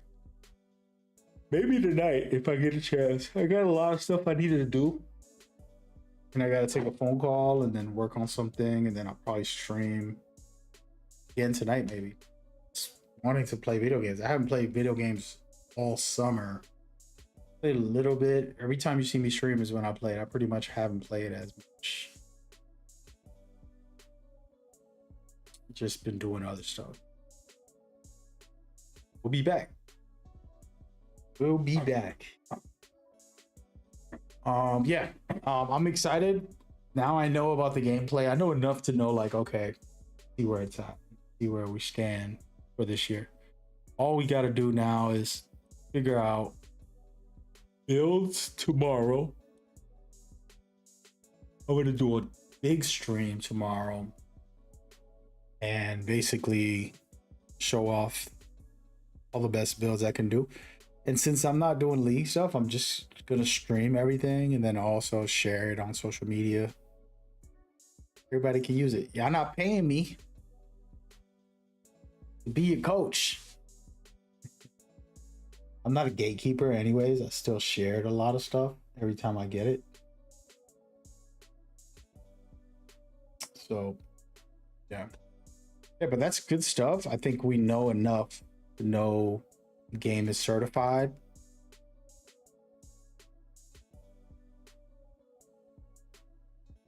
Really new good mechanics.